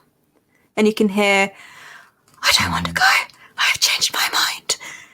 And Ash, as you're starting to peel this bark away, you dig your fingers in, and it is really soft. Your nails, you can feel stuff getting under your nails, and you peel this bark away. And underneath this tree, just in front of you, you can feel it on your hands. Your hands are slick with blood.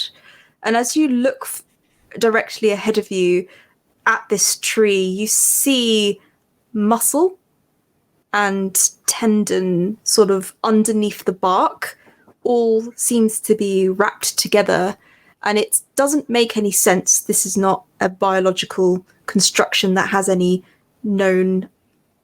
It just makes no sense. There's muscle and bits of sort of blood under the tree, and as you have peeled away that piece of bark, Alistair, from those little pockets where the wind goes across those strange little chords, you just hear someone going. And I think we should take a break for 10 minutes. I'm going back to New Jersey. When we last left our players, they were on their first evening in the forest. Only evening. They were now investigating a rather suspicious, slightly odd tree. A fleshy tree. Which, Ash, as you're digging your fingers in and have pulled this bark away to reveal this strange muscle, like substance underneath, you can just... It's very, very faint, but you can definitely hear that the tree is screaming.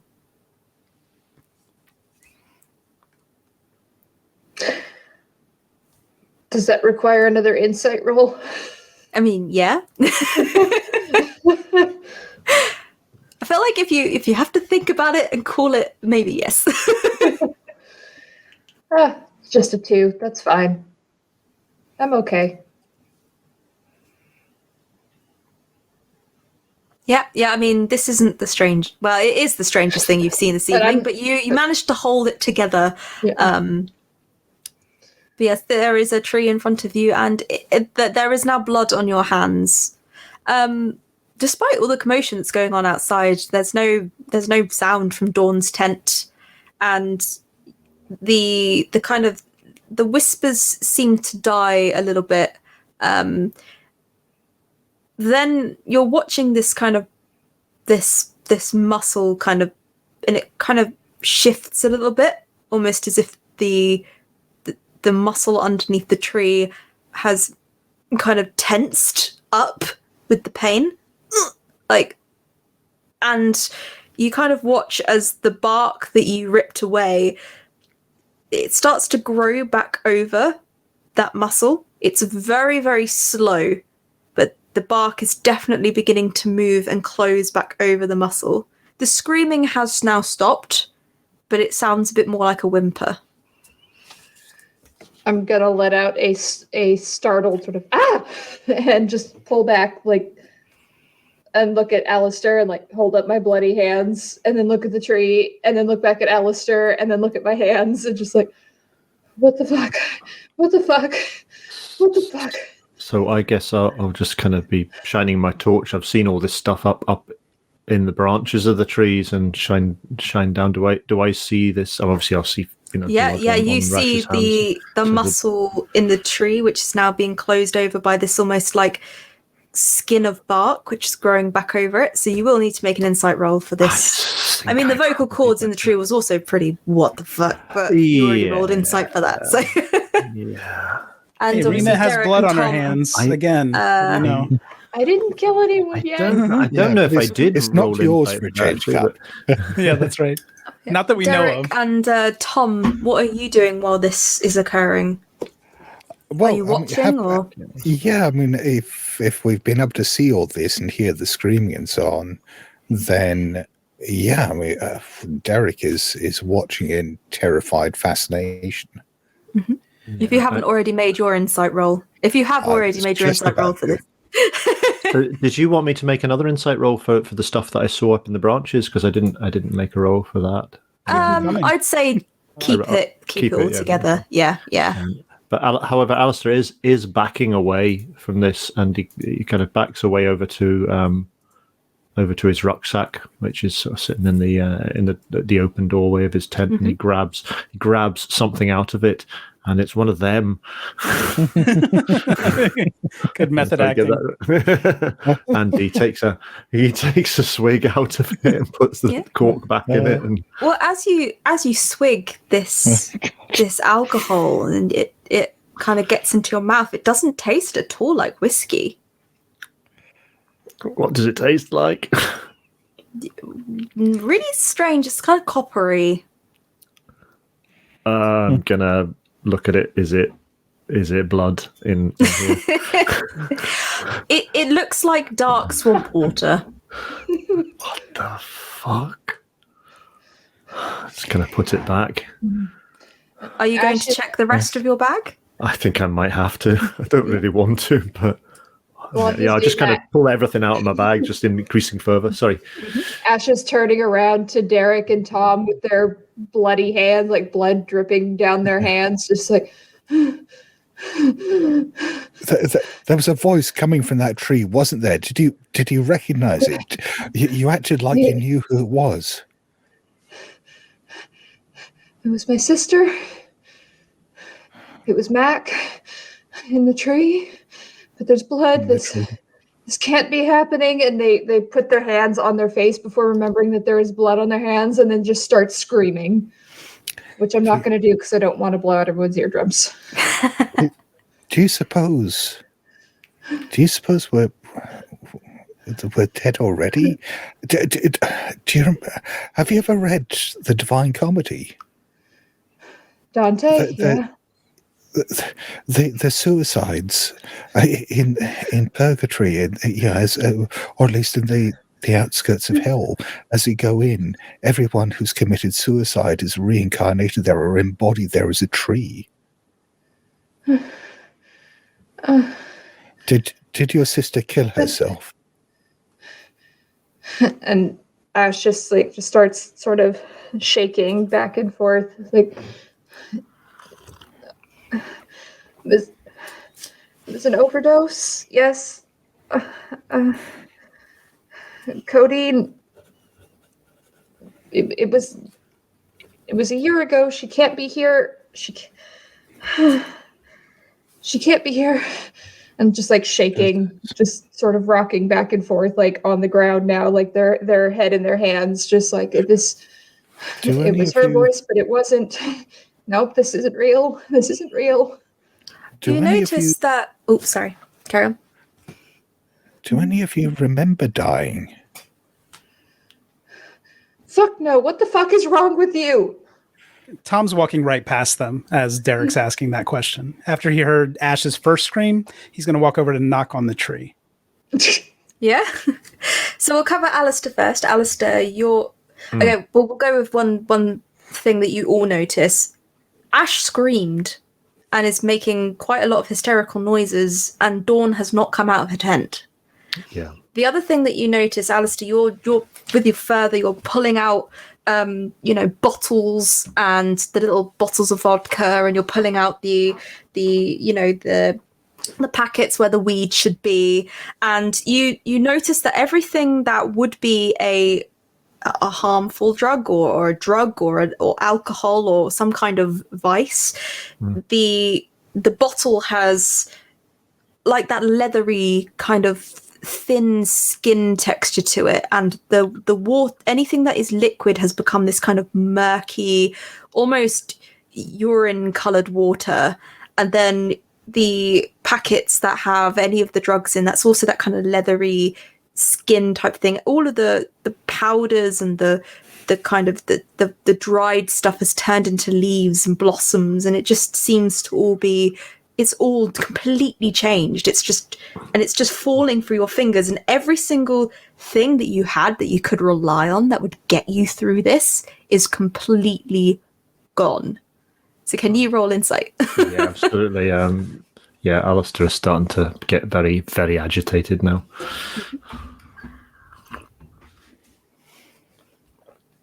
That's a 2. So I'm Okay, so yeah. What the fuck is going on here? Where is all my stuff? Right, somebody's playing silly buggers with us here. I'm going to get to the bottom of this, whatever I do. And he's Tom, you go up to the stream and you knock on it, and it does appear to be quite warm to the touch. As you put your hand on the tree, you can feel that thump, thump, thump, thump, like there's a pulse underneath it. Okay, I'm going to talk to the tree too while I do that. Just, Jerry, it's Tom. Are you in there? You hear a voice, but it's not coming from the tree above you. It's coming from deeper in the woods, like in that darkness. You kind of turn your eyes and you just look into this pitch darkness, and you hear it is a very soft voice. It's very quiet, but it's, I don't want to go. I've changed my mind. Tom, this way. I need you. Come this way. Okay. Yeah. I'm going to take a torch, but I'm going to go in that direction and just kind of shine my light wherever the sound's coming from. But I'm not even going to bother to tell anybody. This is urgent. You're running off into a dark wood alone. It's all right. No one else cares. Just so Rena can't kill me. Yeah, I'm a real estate investor. Nobody cares. Bye. Cup has no self-preservation instinct in games. I have a flashlight. He complains about dying first in all the games, and then he does shit like this. Well, they may see me because I have to go back to the camp to get the flashlight, and I'm going to. Yeah, but I'm going to walk out there with it. You are all in this area as Tom kind of walks up to the tree, talks to it, and you can all hear this whispering. It's not quiet. It's clearly talking to all. Well, it's talking to Tom, but it's kind of talking to everybody. And Tom grabs his flashlight and starts heading into the darkness. Ash, you're just covered in blood. You know, the hysteria has kind of not passed. It's still a traumatic experience, but you've had enough time now to breathe through it. Derek, what are you doing at this point? Yeah. Well, having seen the way that Alistair's freaking out and going through his bag and is concerned about things that have changed, Derek suddenly, gets suddenly looks very alarmed and runs over to his own backpack to check, because there's a length of nylon rope in there that he just wants to make sure is still there. Mm-hmm. So you run towards the bag and you kind of open it up, and that nylon rope, as you kind of pull it out, you realize that there's just straw. It's just straw, and you're kind of pulling it. It's all frayed and come apart, and there's no structure to it at all. There is enough there for it to make the size of the rope that you were thinking about, but it's just in pieces, and it's quite like, it's almost like fresh grass rather than straw. Fuck that. No. Can you roll insight as well? Should I roll insight for the tree encounter, or was I okay with that? I think you should roll insight for the whispering, because your sister is basically telling you to go into the dark woods alone. Yeah, well, not alone, but telling you to go into the dark woods. I'm going to help her. 6, 8. So boy. I'm at 4. Hands up who's any lower than 4. I think we're all on at least 4 now. So Tom, your sister is calling you in the dark. She needs help. She's hurt. I'll start running and calling at a louder volume so they can probably hear me back at the camp.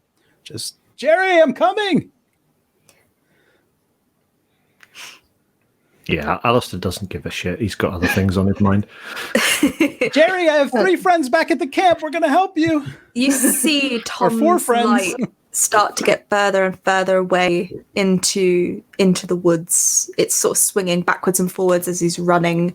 This just light kind of just, you see it illuminates these kind of trees. It swings from side to side, this white light, and you just see it going further and further away. It's highlighting all of the leaves that are all sort of grey tone, a couple of arms sticking out from the sort of bark, and you see it kind of highlighting a couple of vines and roots and things, as sort of it as he sort of disappears into that darkness. Now, as he runs away, Ash is going to go try and wake Dawn up. Yeah, Yep. that's exactly where Alistair's headed. He's striding over with the intent of bawling her out. Dawn will save Derek, Tom. what are you doing with Tom having run off into the dark woods? Are you joining him with waking Dawn up, or with the lack of noose? Is there anything that you else that you want to do? I think having seen this, the noose, or at least the rope, crumbling to bits in his hands, Derek thinks for a moment, then takes comfort from the fact that it does seem like everyone who goes to the center of the island dies somehow, and just goes to try to find the map that Dawn had earlier. Yep, the map is still over her stool where she was sitting. So we'll cover Ash and Alistair. You go over to the tent. What do you do? Do you just knock on the tent? Do you open the tent? I'm shaking it and shouting, Dawn! Dawn! Wake up, damn you! What's happened to my stuff? Shake this tent, and you try it, and kind of, and something that you notice is that how the plastic nylon of tents goes through, you grab that and they snap really easily in your hands, and the tent itself, the plastic, the kind of plasticky covering of the tent, that's really quite different now. That's kind of leathery. It's not plastic anymore, and the the sort of nylon parts, when you kind of look at it and it's jutting out, it looks a little bit like, well, it's kind of like this white, slightly yellow kind of substance. It's got kind of, it's splintered a little bit where you've snapped it. What the hell? It's quite hard. Ash, what the hell is going on here? What is this? It's like, I don't know. like bark or something. Dawn!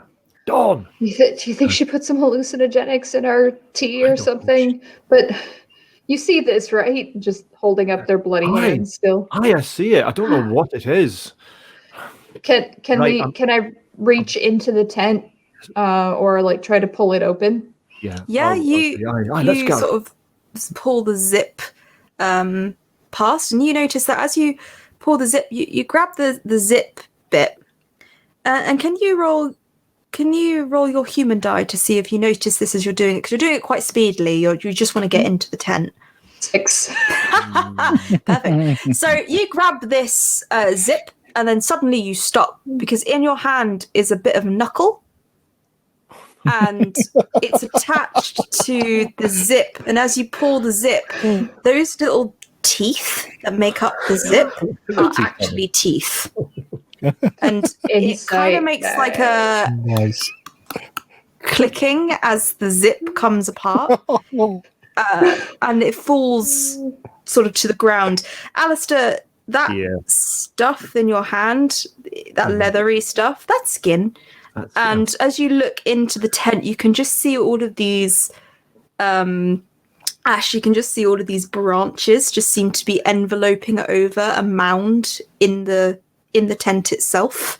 And they also seem to be breaking into that skin. They're the reason that it's still standing, is that this bone and branch and leather is all kind of twisted together. And it looks like that is some kind of woman's form, very much embedded in all of those brambles and twisted up with it, completely out of joint. Elbows are twisted in the wrong way, the wrist is backwards, her shoulders popped out. It's all mangled but conjoined in with this bramble and this bark. Insight roll, please. Yeah. Jesus Christ. Well, I'm still holding on to 4. Like, Alistair, I think she's boy, a tree. I'm not. I think she's a tree. Alistair just jumps on top and starts trying to rip this stuff out to try and extract her from it. Yeah, my insight's now sitting at 5.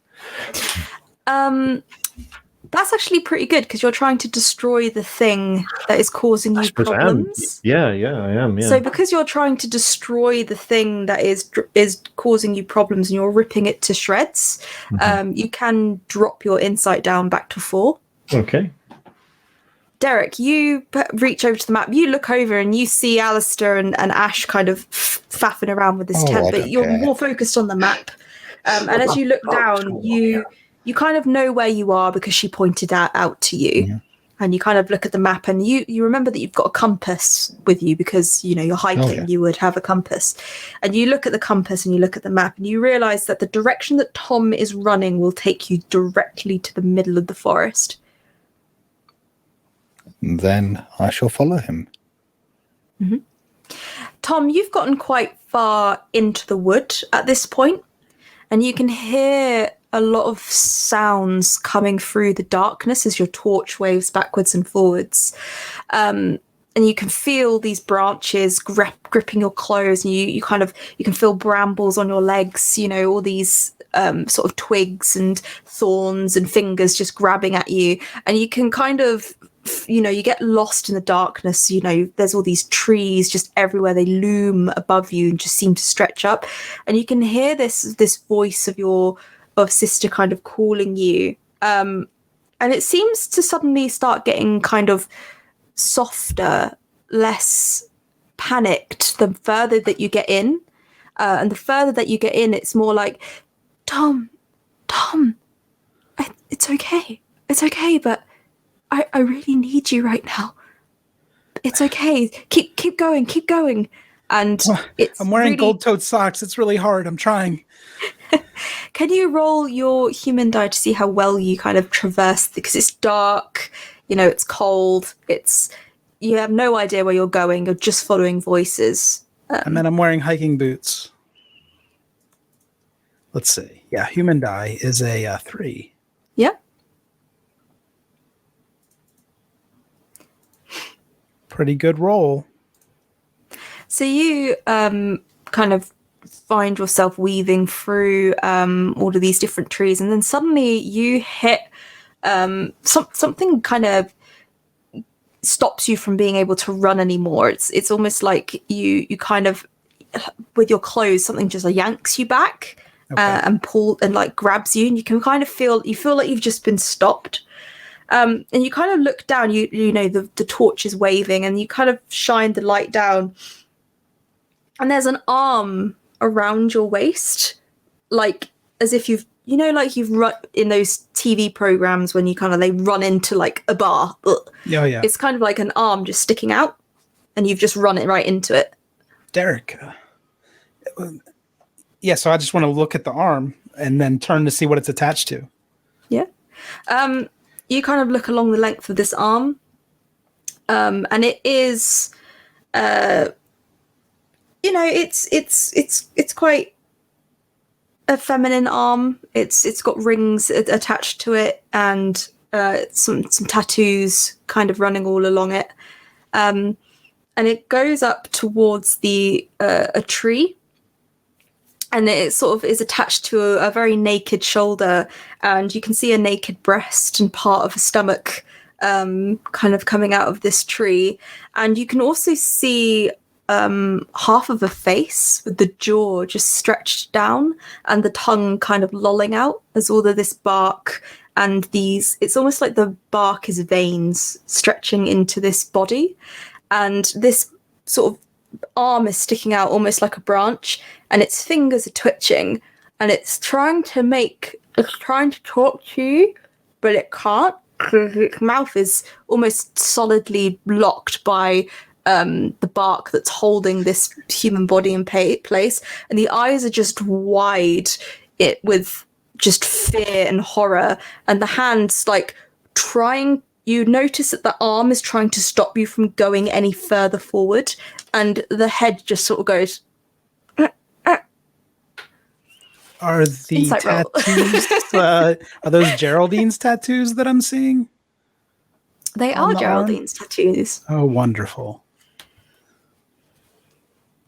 Oh, 3, which is below my number. Yes, there is a malformed kind of mass of your sister blended in with this tree. We cut back to Alistair and Ash. Okay. You are trying to destroy this tent, Alistair. Yeah. I'm just Ash, trying are you stopping him or watching him or helping or? I'm running back in the direction of where we came from. Just sort of, I don't know what's happening. Alistair suddenly seems to be a little bit crazy. He's like hacking at this tree thing. I heard my sister. I've got blood. There was blood in a tree. I need out of here. This was a stupid mistake. I shouldn't have come for this. It nothing matters. I'm getting out. So I'm gonna run back in what I think is the direction of where we came from with my torch and everything. Just taking off, not even stopping for my stuff, just going. Sure. Roll me a human die to see if you get how well you kind of find yourself in the dark. I'm going to roll against you because I think it would be interesting if you failed. I got a 4. Can I do that too? You can, yeah. I got a 4. I thought it was so I tied one with person you. at a time. Oh, it can. Actually, I don't know. Not when it's me. No, it is. I think so. Yeah. I was think- shocked. Just one at a I think time, it is yeah. one person Scott at a said it's time. just one. Is it just one? Oh, right. Sorry, I thought. it No, was sorry, more my than bad. one. I should know the rules, but never mind. I was shocked when no one rolled against me. So because I rolled a 4 and Rena rolled a 4, mine cancels out, and Rena's kind of wins, so to speak. Or anyway, nothing really happens in terms of failure. But so Rena, your Ash, they run into the darkness, the torch waving. Derek and Alistair, you see Ash just freak out and just leg it in what they believe is the direction that you have come from. Alistair, you're kind of destroying this this tent. Trying to extricate Dawn from it if I can. Yeah, you as you start tearing and pulling and breaking these branches and these bones, you start hearing a screaming from inside the mound, as if what you're doing is hurting this person. Dawn, can you hear me? You just hear screaming, and the more that you break the branches, blood starts to just spurt from where you've broken them. And Drop them and lift my arms and start backing away. Jesus Christ. you hear something slither in the darkness behind you. Just kind of look around me see if I can find something to grab, to hit it with, whatever it is. Just anything, if anything comes to hand, if there's like a chair or just a tent pole or anything like that. There's a rustle, and you just hear the screaming kind of behind you from that tent mound where the branches are, dies into this just crying whimper, and you suddenly get the impression that every thing in this forest is now watching you. And you can just hear this very faint slithering through the bark. Derek, you head into the darkness after Tom. Can you give me a roll to see how well you follow Tom? Sure.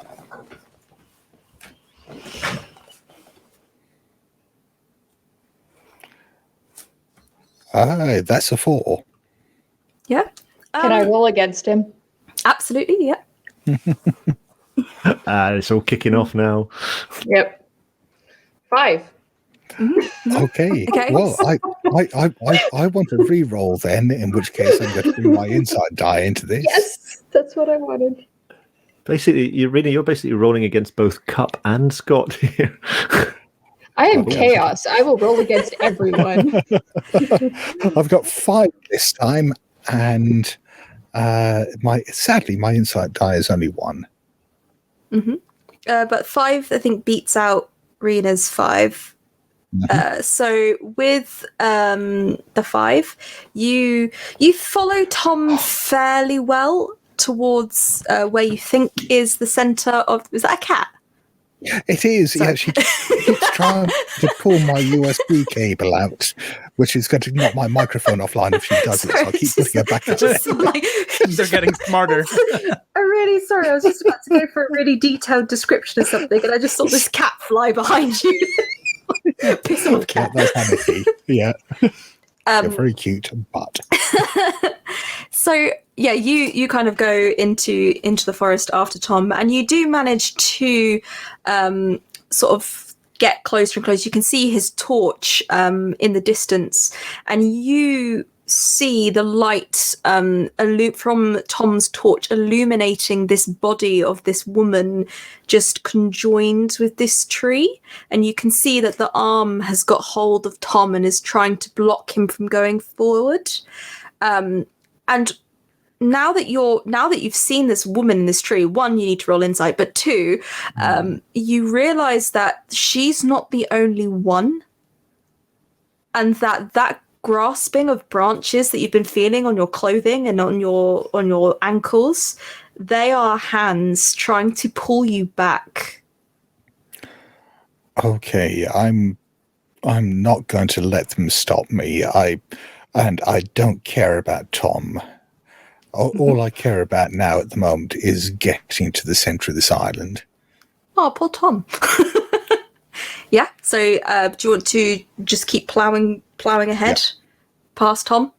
Tom, you see Derek shoot past you. Okay. And Geraldine is holding on to you around your waist, and she's shaking her head. When he runs, can I at least say, "Help me get her down! Help me!" Yeah. You're on your own. We're all on our own. Fuck out of here. Fucking creep. Get out of here. What Tom's doing is trying to clear the mouth or kind of free the mouth so that he can speak to Geraldine. Yeah. So you're going for the bark around her mouth? Yeah, it looks like her mouth's stuck there. Yeah, so like if this is her face, the bark is holding her jaw down and like pushing her. She's like attached with veins in her face.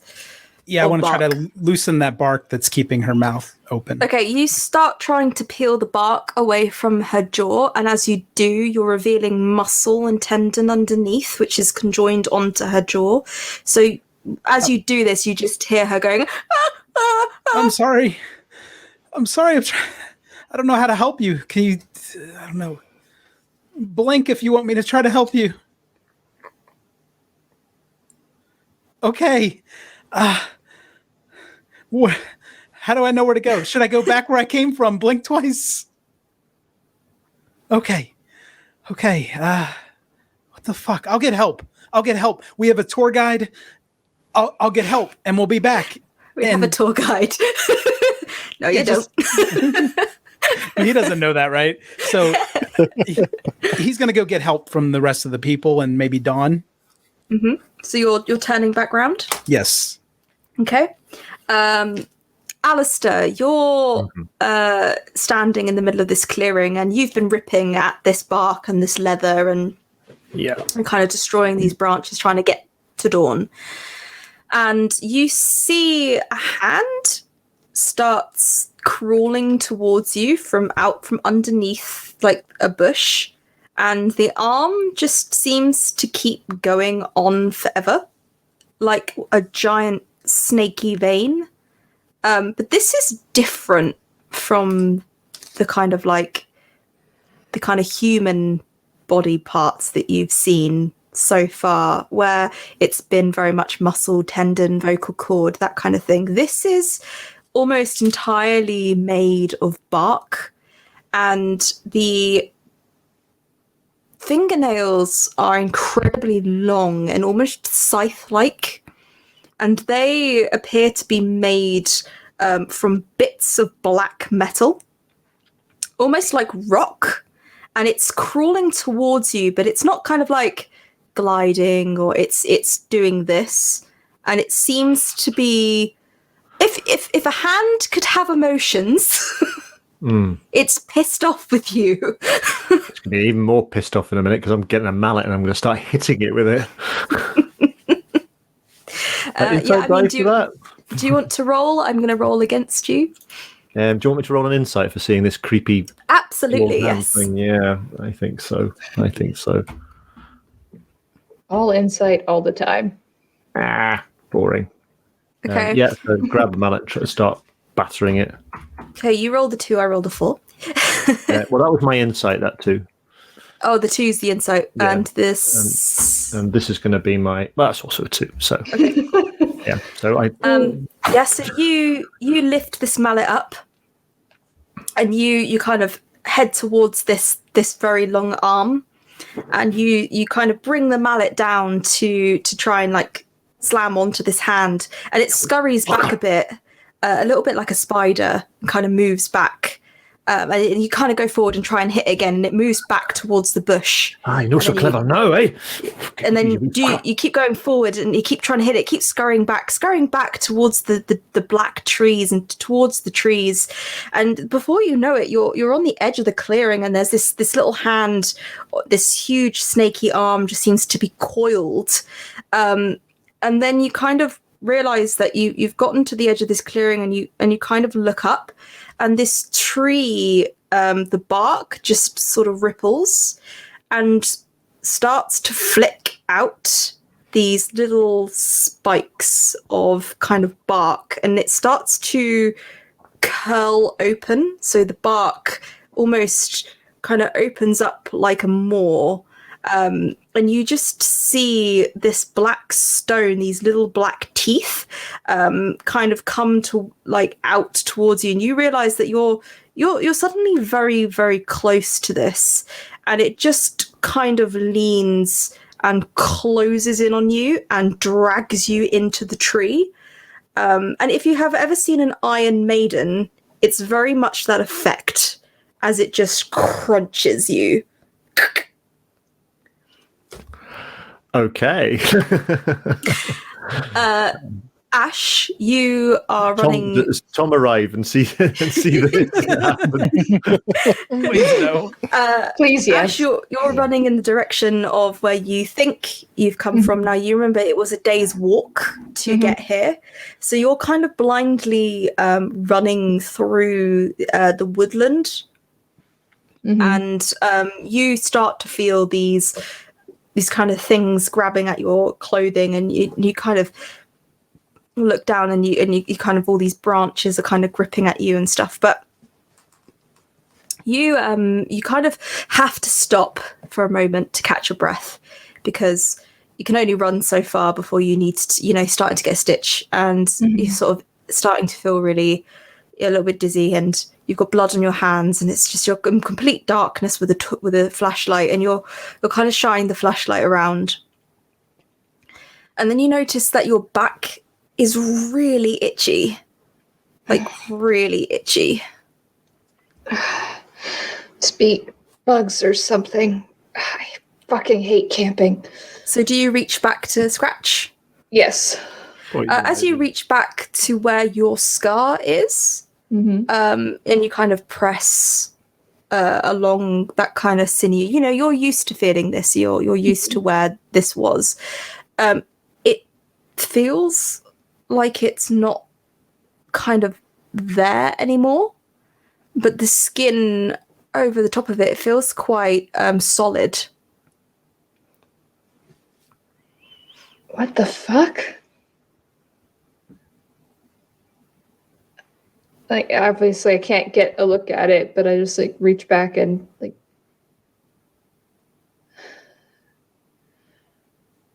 I am never fucking going camping again.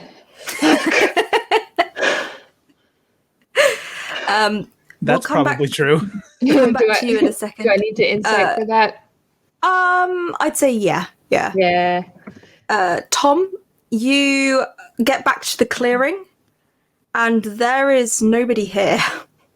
Oh, thank God. No, I'm looking for help, so I'm upset. I'm going to look at... What do I see when I look at Dawn's tent? You see a mass of leather and bone and bramble, and you can hear a very soft kind of whimpering coming from it. You can see that it's been completely trashed. Okay. But it Can I see seems to inside? be like the bone and the branches are starting to almost grow back to how they should be, but it's a very Okay. slow process. Okay, I'm going to actually yell out now for help. I need help! Anyone! My sister! Hello? Alistair's now haunting me. You can hear that whispering again of Gerald, who you think is Geraldine, calling back the way that you had run from. It's the same words as before. She changed her mind. If there's any tool that I think like mallets we had and things like that, or spikes, I'll take those with me. Yeah, you've got the mallet, you've got the pegs, Okay. you've got the those kind of things. I'll grab some and run back in the direction of the voice then. Yeah. Derek, you are running towards the center. Yes. You kind of feel, I don't know, it's this whispering again that you can hear. And it seems to be all of these different voices just coming through the trees. And some of them are very much encouraging you to go towards the center. But you can also hear a couple that are kind of almost telling you no, or kind of warning you away. There's all these conflicting voices just kind of meshing together, and the more that you get towards the center, the louder these conflicting voices seem to get. They're just swarming around in your head. Go forward, go back, do it, don't do it. Go forward, go back, do it, don't do it. And Derek at this stage is just laughing because, I mean, this is what it's like inside his head anyway. And as you get towards the center, you feel all these different hands, and some of them are pushing you and some of them are pulling you and trying to drag you back, and some of them pushing you forward. And then suddenly you stumble on a root and you pause and you have to get your breath because you've been running for a while. And there is a faint sort of humming coming from in front of you. And as you look up, you see that there are all of these roots, huge roots running like veins along the ground, and they all seem to be leading in this almost beautiful swaying snaky pattern through these huge trees towards what looks like a mass in the very center of a clearing, but it's too faint to be made out. There's this strange soft blue light that seems to be kind of coming from almost the floor of this sort of mass that you can see through the trees. And as you look at each tree, you realize that some of them have got faces melded onto the tree. Some of the branches are actually arms. Some of them are women and men entwined, and they all seem to be like naked, and some of them look at you in abject horror. But all of these trees around you have got some kind of person or human organ twisted into it. But in front of you, there is a mass in the very center, this sort of soft light coming from it. But the hum is very warm, and it's very welcoming, and very soft and very alien. Can you give me a roll for insight? Of course.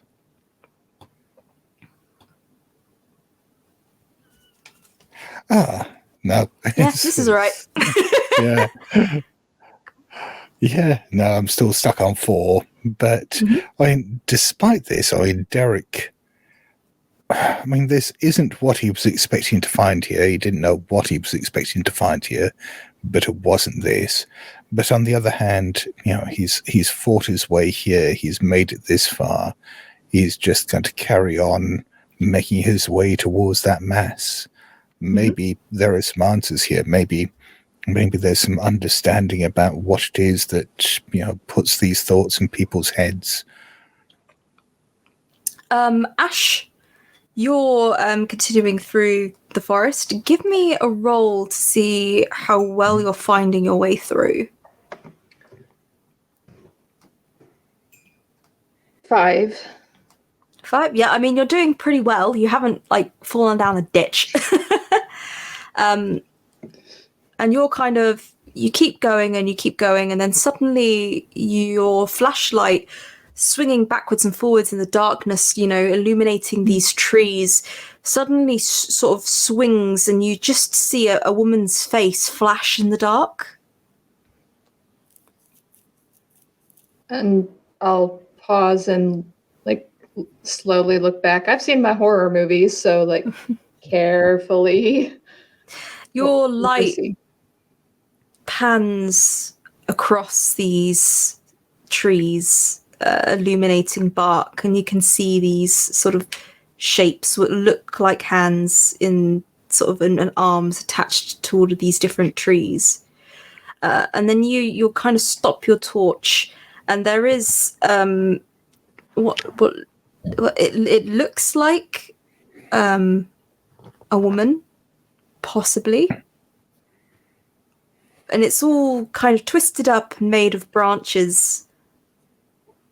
It looks like the shape of a woman. And it's just standing there, it's not moving, it's just watching you. I'll go up to it slowly. As you get closer, you hear Mackenzie's voice. And it's just very softly going, Ash. Ash. It's okay, Ash. Ash is just going to just sort of drop their torch, and they're just going to drop to their knees by this tree and put their hands up on the tree and just start sobbing, because this has just all been too much. It's I'm sorry, I should have been there. It's my fault. I should have been there.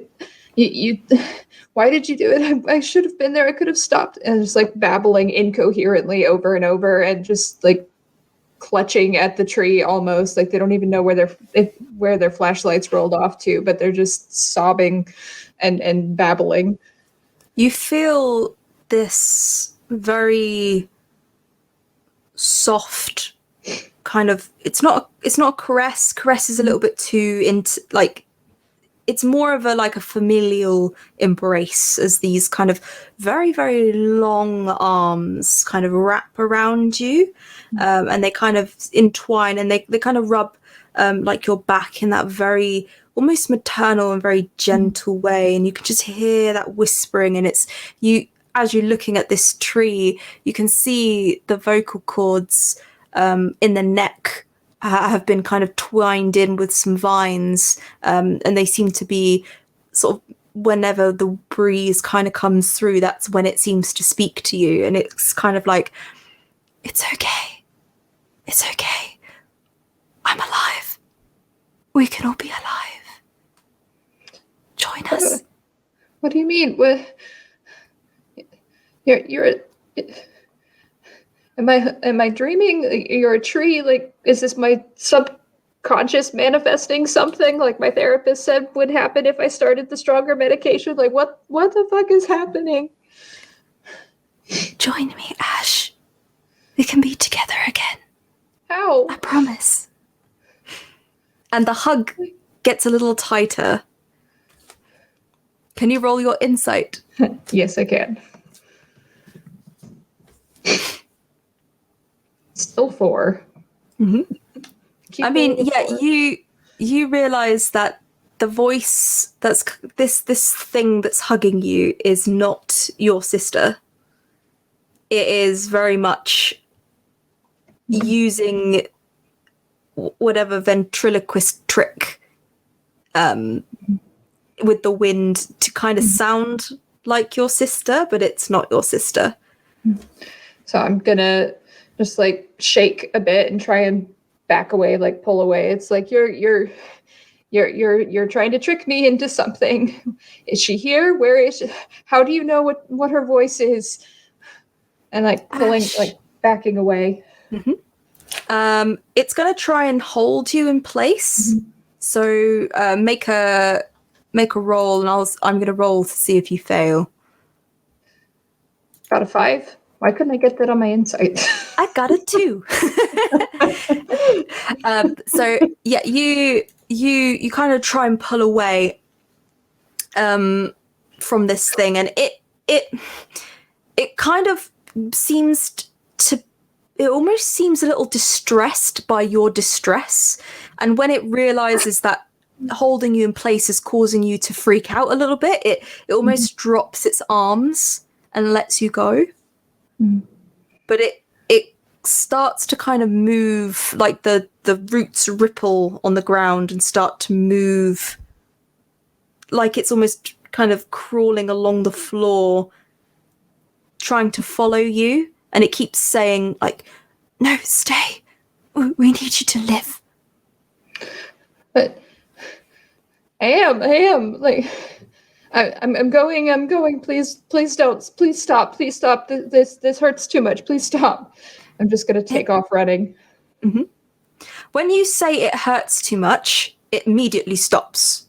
And as you run, you continue to run. Tom, as you're running, you don't find Geraldine again. You're running through the trees, and this light's kind of swinging backwards and forwards. Can you give me a roll to see how well you find your way through the dark? Sure. I'm gonna roll against him. What? Oh, for fuck's sake. What a 1. 6. Okay. Rena, give some of the rest of us a chance to roll against Cup, for goodness sake. I did. I Was waited. that the complaint? There was a pause, and nobody said anything, so I jumped in. So, Cup, you're kind of running through the dark, and you trip on a tree root. I really got a 6, so you got a 1. So yeah. So you And I'm wearing trip socks. on a tree root. And you're kind of like crawling. You kind of lose your flashlight, and it just sort of bounces off, and then you can see it kind of roll away from you, and it ends up kind of in a load of twigs. And you start kind of crawling towards it, and then you realize that the twigs are fingers just sticking out of the ground.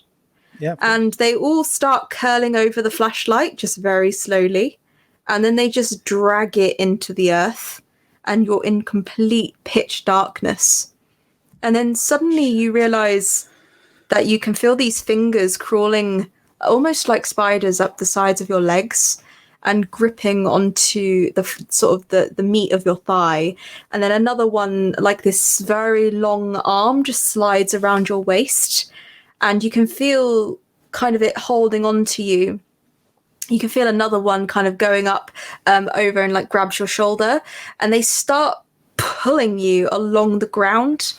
And you kind of scrabble, your fingers digging into the dirt, like you can't see what's going on. You're deaf. There's all these whispers all around you, and this embrace just seems to hug and kind of hold you. And it feels like these hands are trying to comfort you. They're trying to keep you safe, and you just feel it pulling you, and suddenly you are aware that there's all this kind of bark just trying to dig its way into your skin, and you feel yourself locked just in place, and your hand reaches out, and you're just trying to grab for anything that you can, and you're just trying to move, but you're stuck, and you're just looking out into the darkness, and you realize you can't turn your head, and you can't open your mouth, and you're just there, stuck. Did I My kill last Cup thought again? is, fuck you, Ash, is my last thought. I'm gonna add that to my Cup kill tally. Derek, you're faced with this sort of soft blue light and this dark mound. well, by mound, it's not really a mound. It's more like this dark structure. Well, Derek's going to slowly approach this structure or whatever it is, because obviously this is what's at the center of it all. And he's just going up, trying to make sense of it, walking around it carefully, just trying to make any kind of sense of what it is he's seeing. Mm-hmm. So roll your human and your insight, because the blue light, you're kind of trying to adjust to the dark and the blue light, and you're getting close, and you kind of weave your way through these strange, strange fruits. What are you on now? Your insight? 5. Okay. Ooh. You look ahead of you and you see this huge tree. It is massive. It's absolutely gigantic. The structure is a huge tree, and it seems to be made up of and all of these different limbs and arms and bits of bone and skin, and there seems to be almost like apples hanging from branches, these eyeballs and various bits of kind of viscera mixed up with all of these branches. And there are arms sticking out of the tree, and they all seem to be almost doing this come here gesture with the wind, like gesturing in towards the tree itself. And there's this faint blue light coming out from beneath the roots. And you get this feeling as you're looking at this tree that all it wants to do is help you. It just wants you to come closer. It needs to look after. It needs to look after you. It needs you to be okay. It needs you, and it's gesturing, and it's desperately holding out its hands and kind of trying to bring you closer. Well, what brought Derek to this island in the first place was just trying to make that final decision about whether or not there was anything to carry on for, or whether this was going to be it. I mean, that's why he brought the rope out here, because if this place confirmed all his worst suspicions, he was just going to hang himself out here anyway. But now there's something here that actually seems to care about him. So of course he's going to walk up and embrace it. So you walk up to this huge tree. Do you feel these hands sort of sliding around you and kind of going up over your thing, and they're just pulling you into this really soft kind of tight hug, and they draw you into this tree, and you are aware that you're kind of part of it now, and it's hugging you, and it just wants to help. It just wants to help. But it's hugging you so tight, and it just holds you there, and you can't move. And it's okay, because you're safe, and you're going to be safe forever in this one place, embraced, never leaving. You're okay now. Nothing's going to happen to you forever. On the other hand, on the other hand, whatever this is going to have to put up with Derek's thoughts in his head now. Yeah. I wonder if maybe we went out of sequence and that happened to Derek before what happened to Tom. Ash, you can make one more roll just to see how you fare getting away. A roll against. Of course you do. Oh, damn straight. The 2, but I'm going to push it. Mm-hmm. Push the roll. Shit. It was on 6 for a moment. 4 and 6. Yeah. What's your insight at now? 5. 5. So I'm not quite broken yet.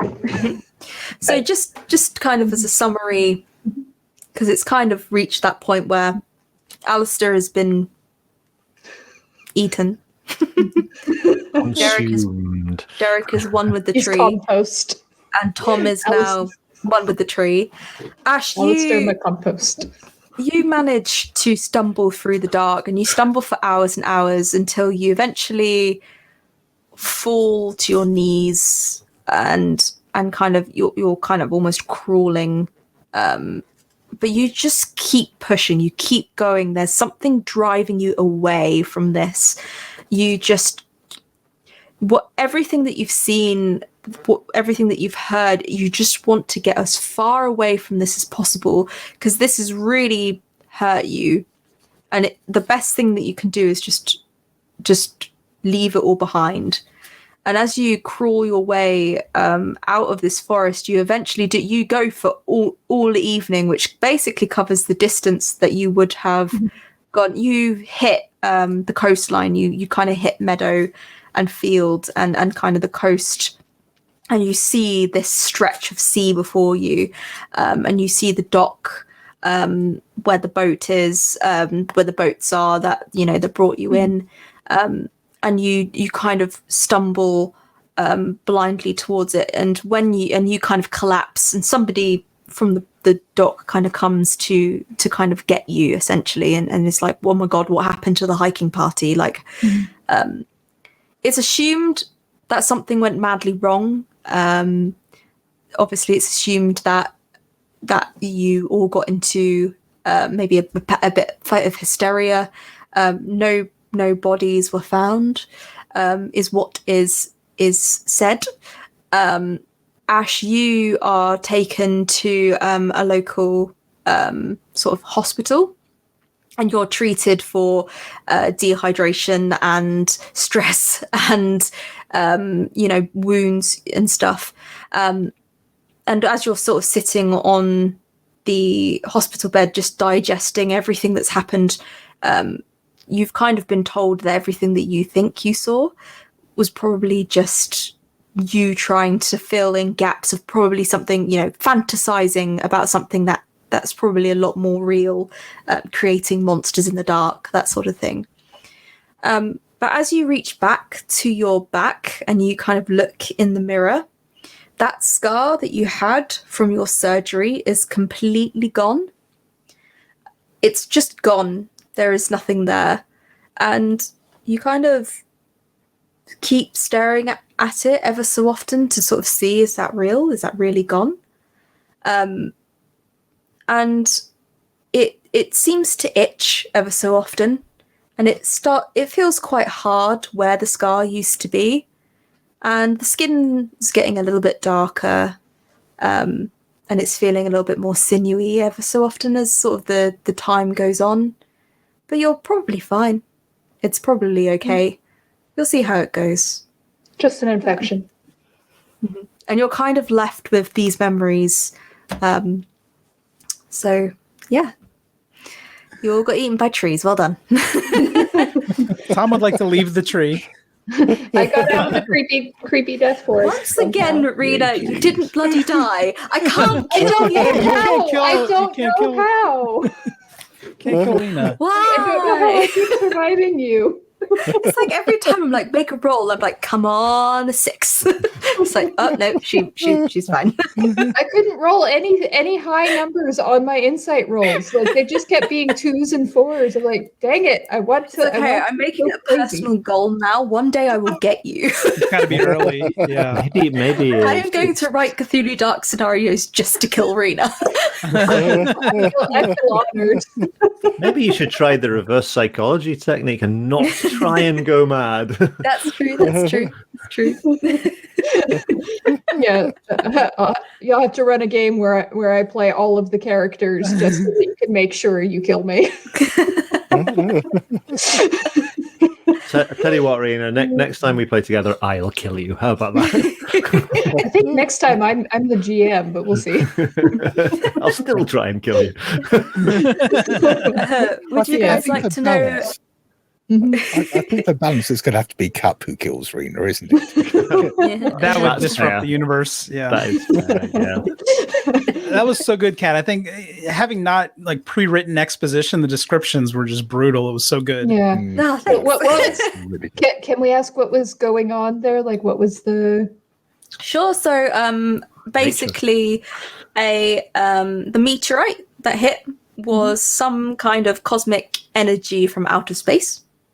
When it hit somebody who was in the process of committing suicide, but they had decided last minute that this wasn't what they wanted and that they wanted to keep living. The cosmic entity began to grow a bit like a flower from that kind of person's emotions and became pure empathy, but it misunderstands human life. It doesn't understand that trying to keep people alive, trying to protect them, trying to kind of fix all of those problems, the way it does it is very alien.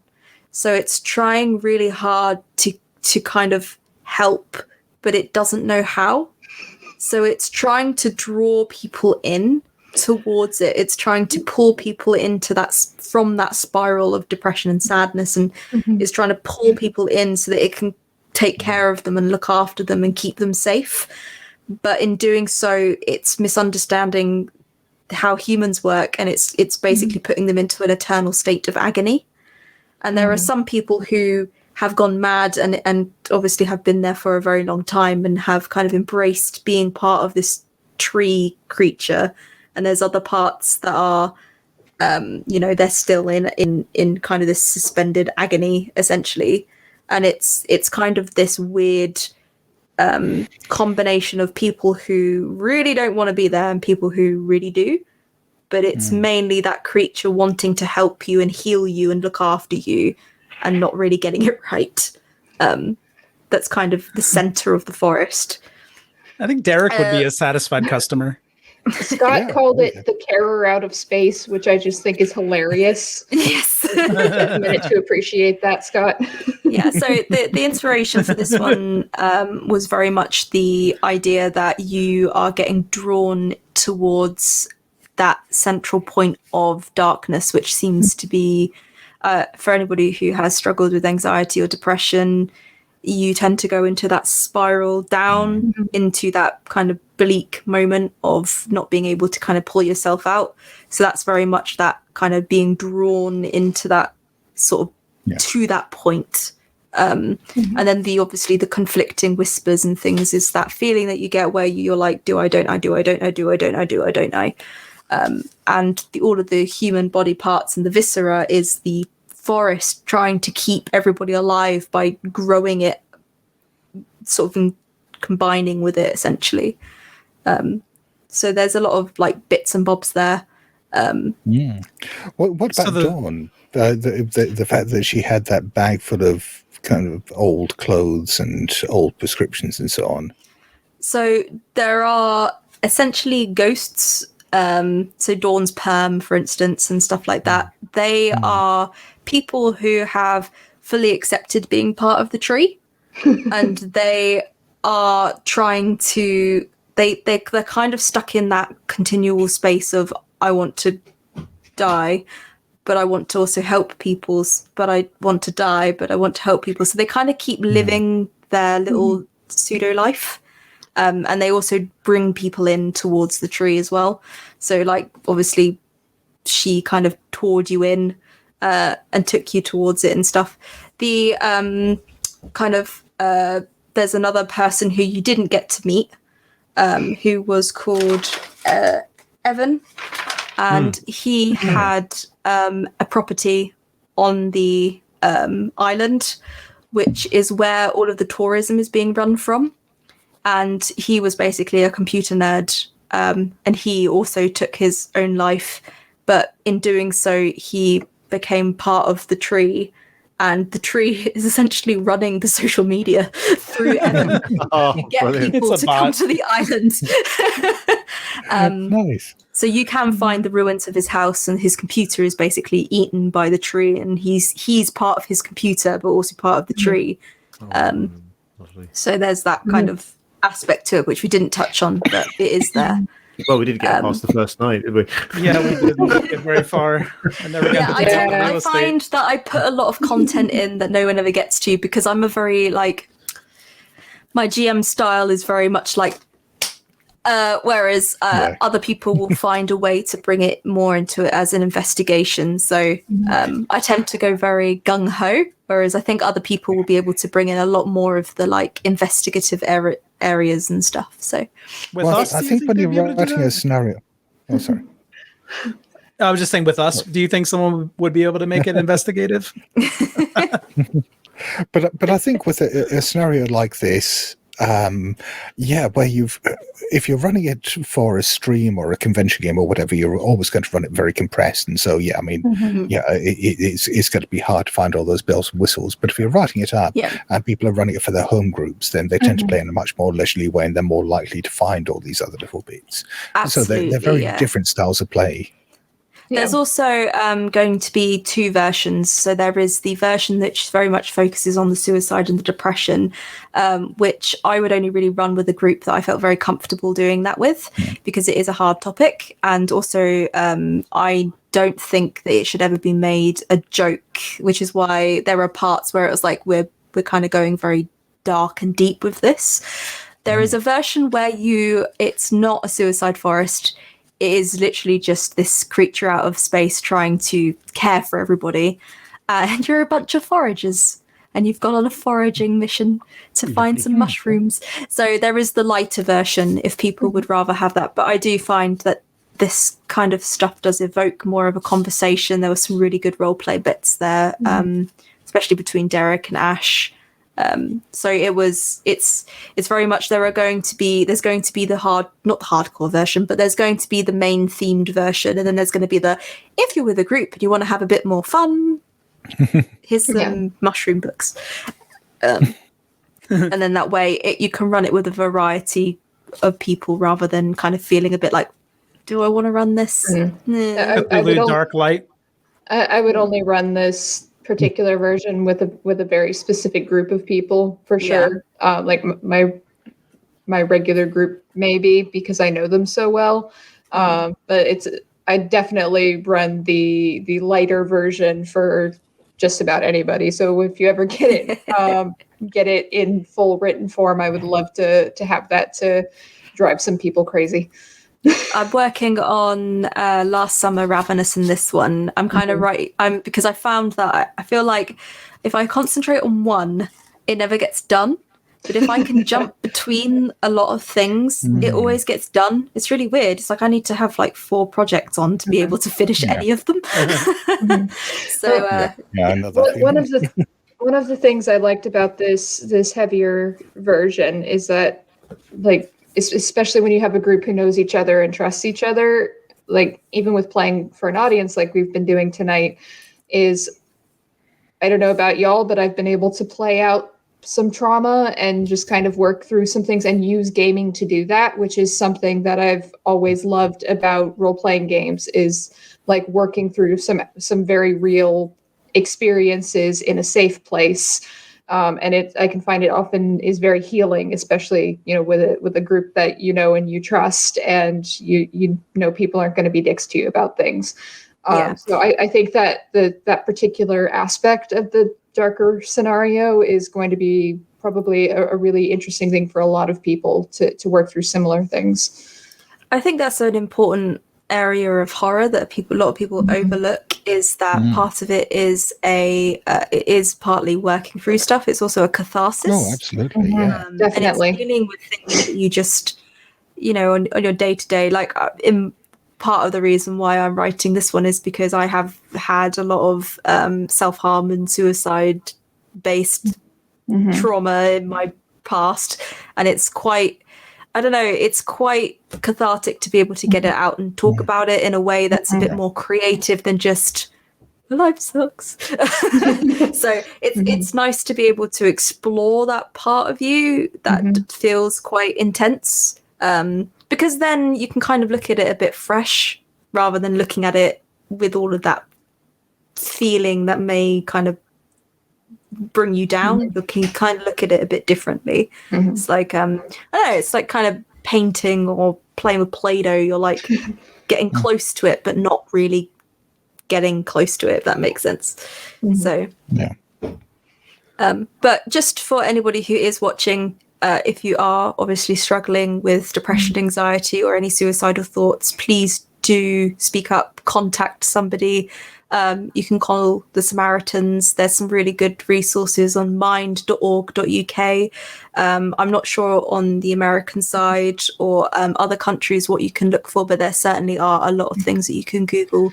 So I just suggest that if you do feel affected at all by anything that's happened in this scenario, please don't feel like you're alone, and just, have a chat to somebody. And if People tend to be nicer about it than the internet lets on. If you're a queer person in the US or the UK or Poland, although that's probably not likely, I do have some good resources for people you can talk to, and websites that you can visit and so on. So please don't hesitate to reach out if you're a queer person dealing with depression or suicidal ideation, and you would like some safe, specific help. I know some places where you can get to people for that. So, I hope obviously it was a very good game. I think you guys are really good players for this particular subject matter. So yeah, thanks guys. I have a lot of notes now. So hopefully I can do it some justice when me and Rachel sit down to write the whole thing. That was very well run. You ran a great game. Yeah, thank you. Thank you. Yeah, on less than 24 hours notice to do a play test that's not written. Yeah. Adrenaline carried me through. Yeah. So thank you. Collapse now.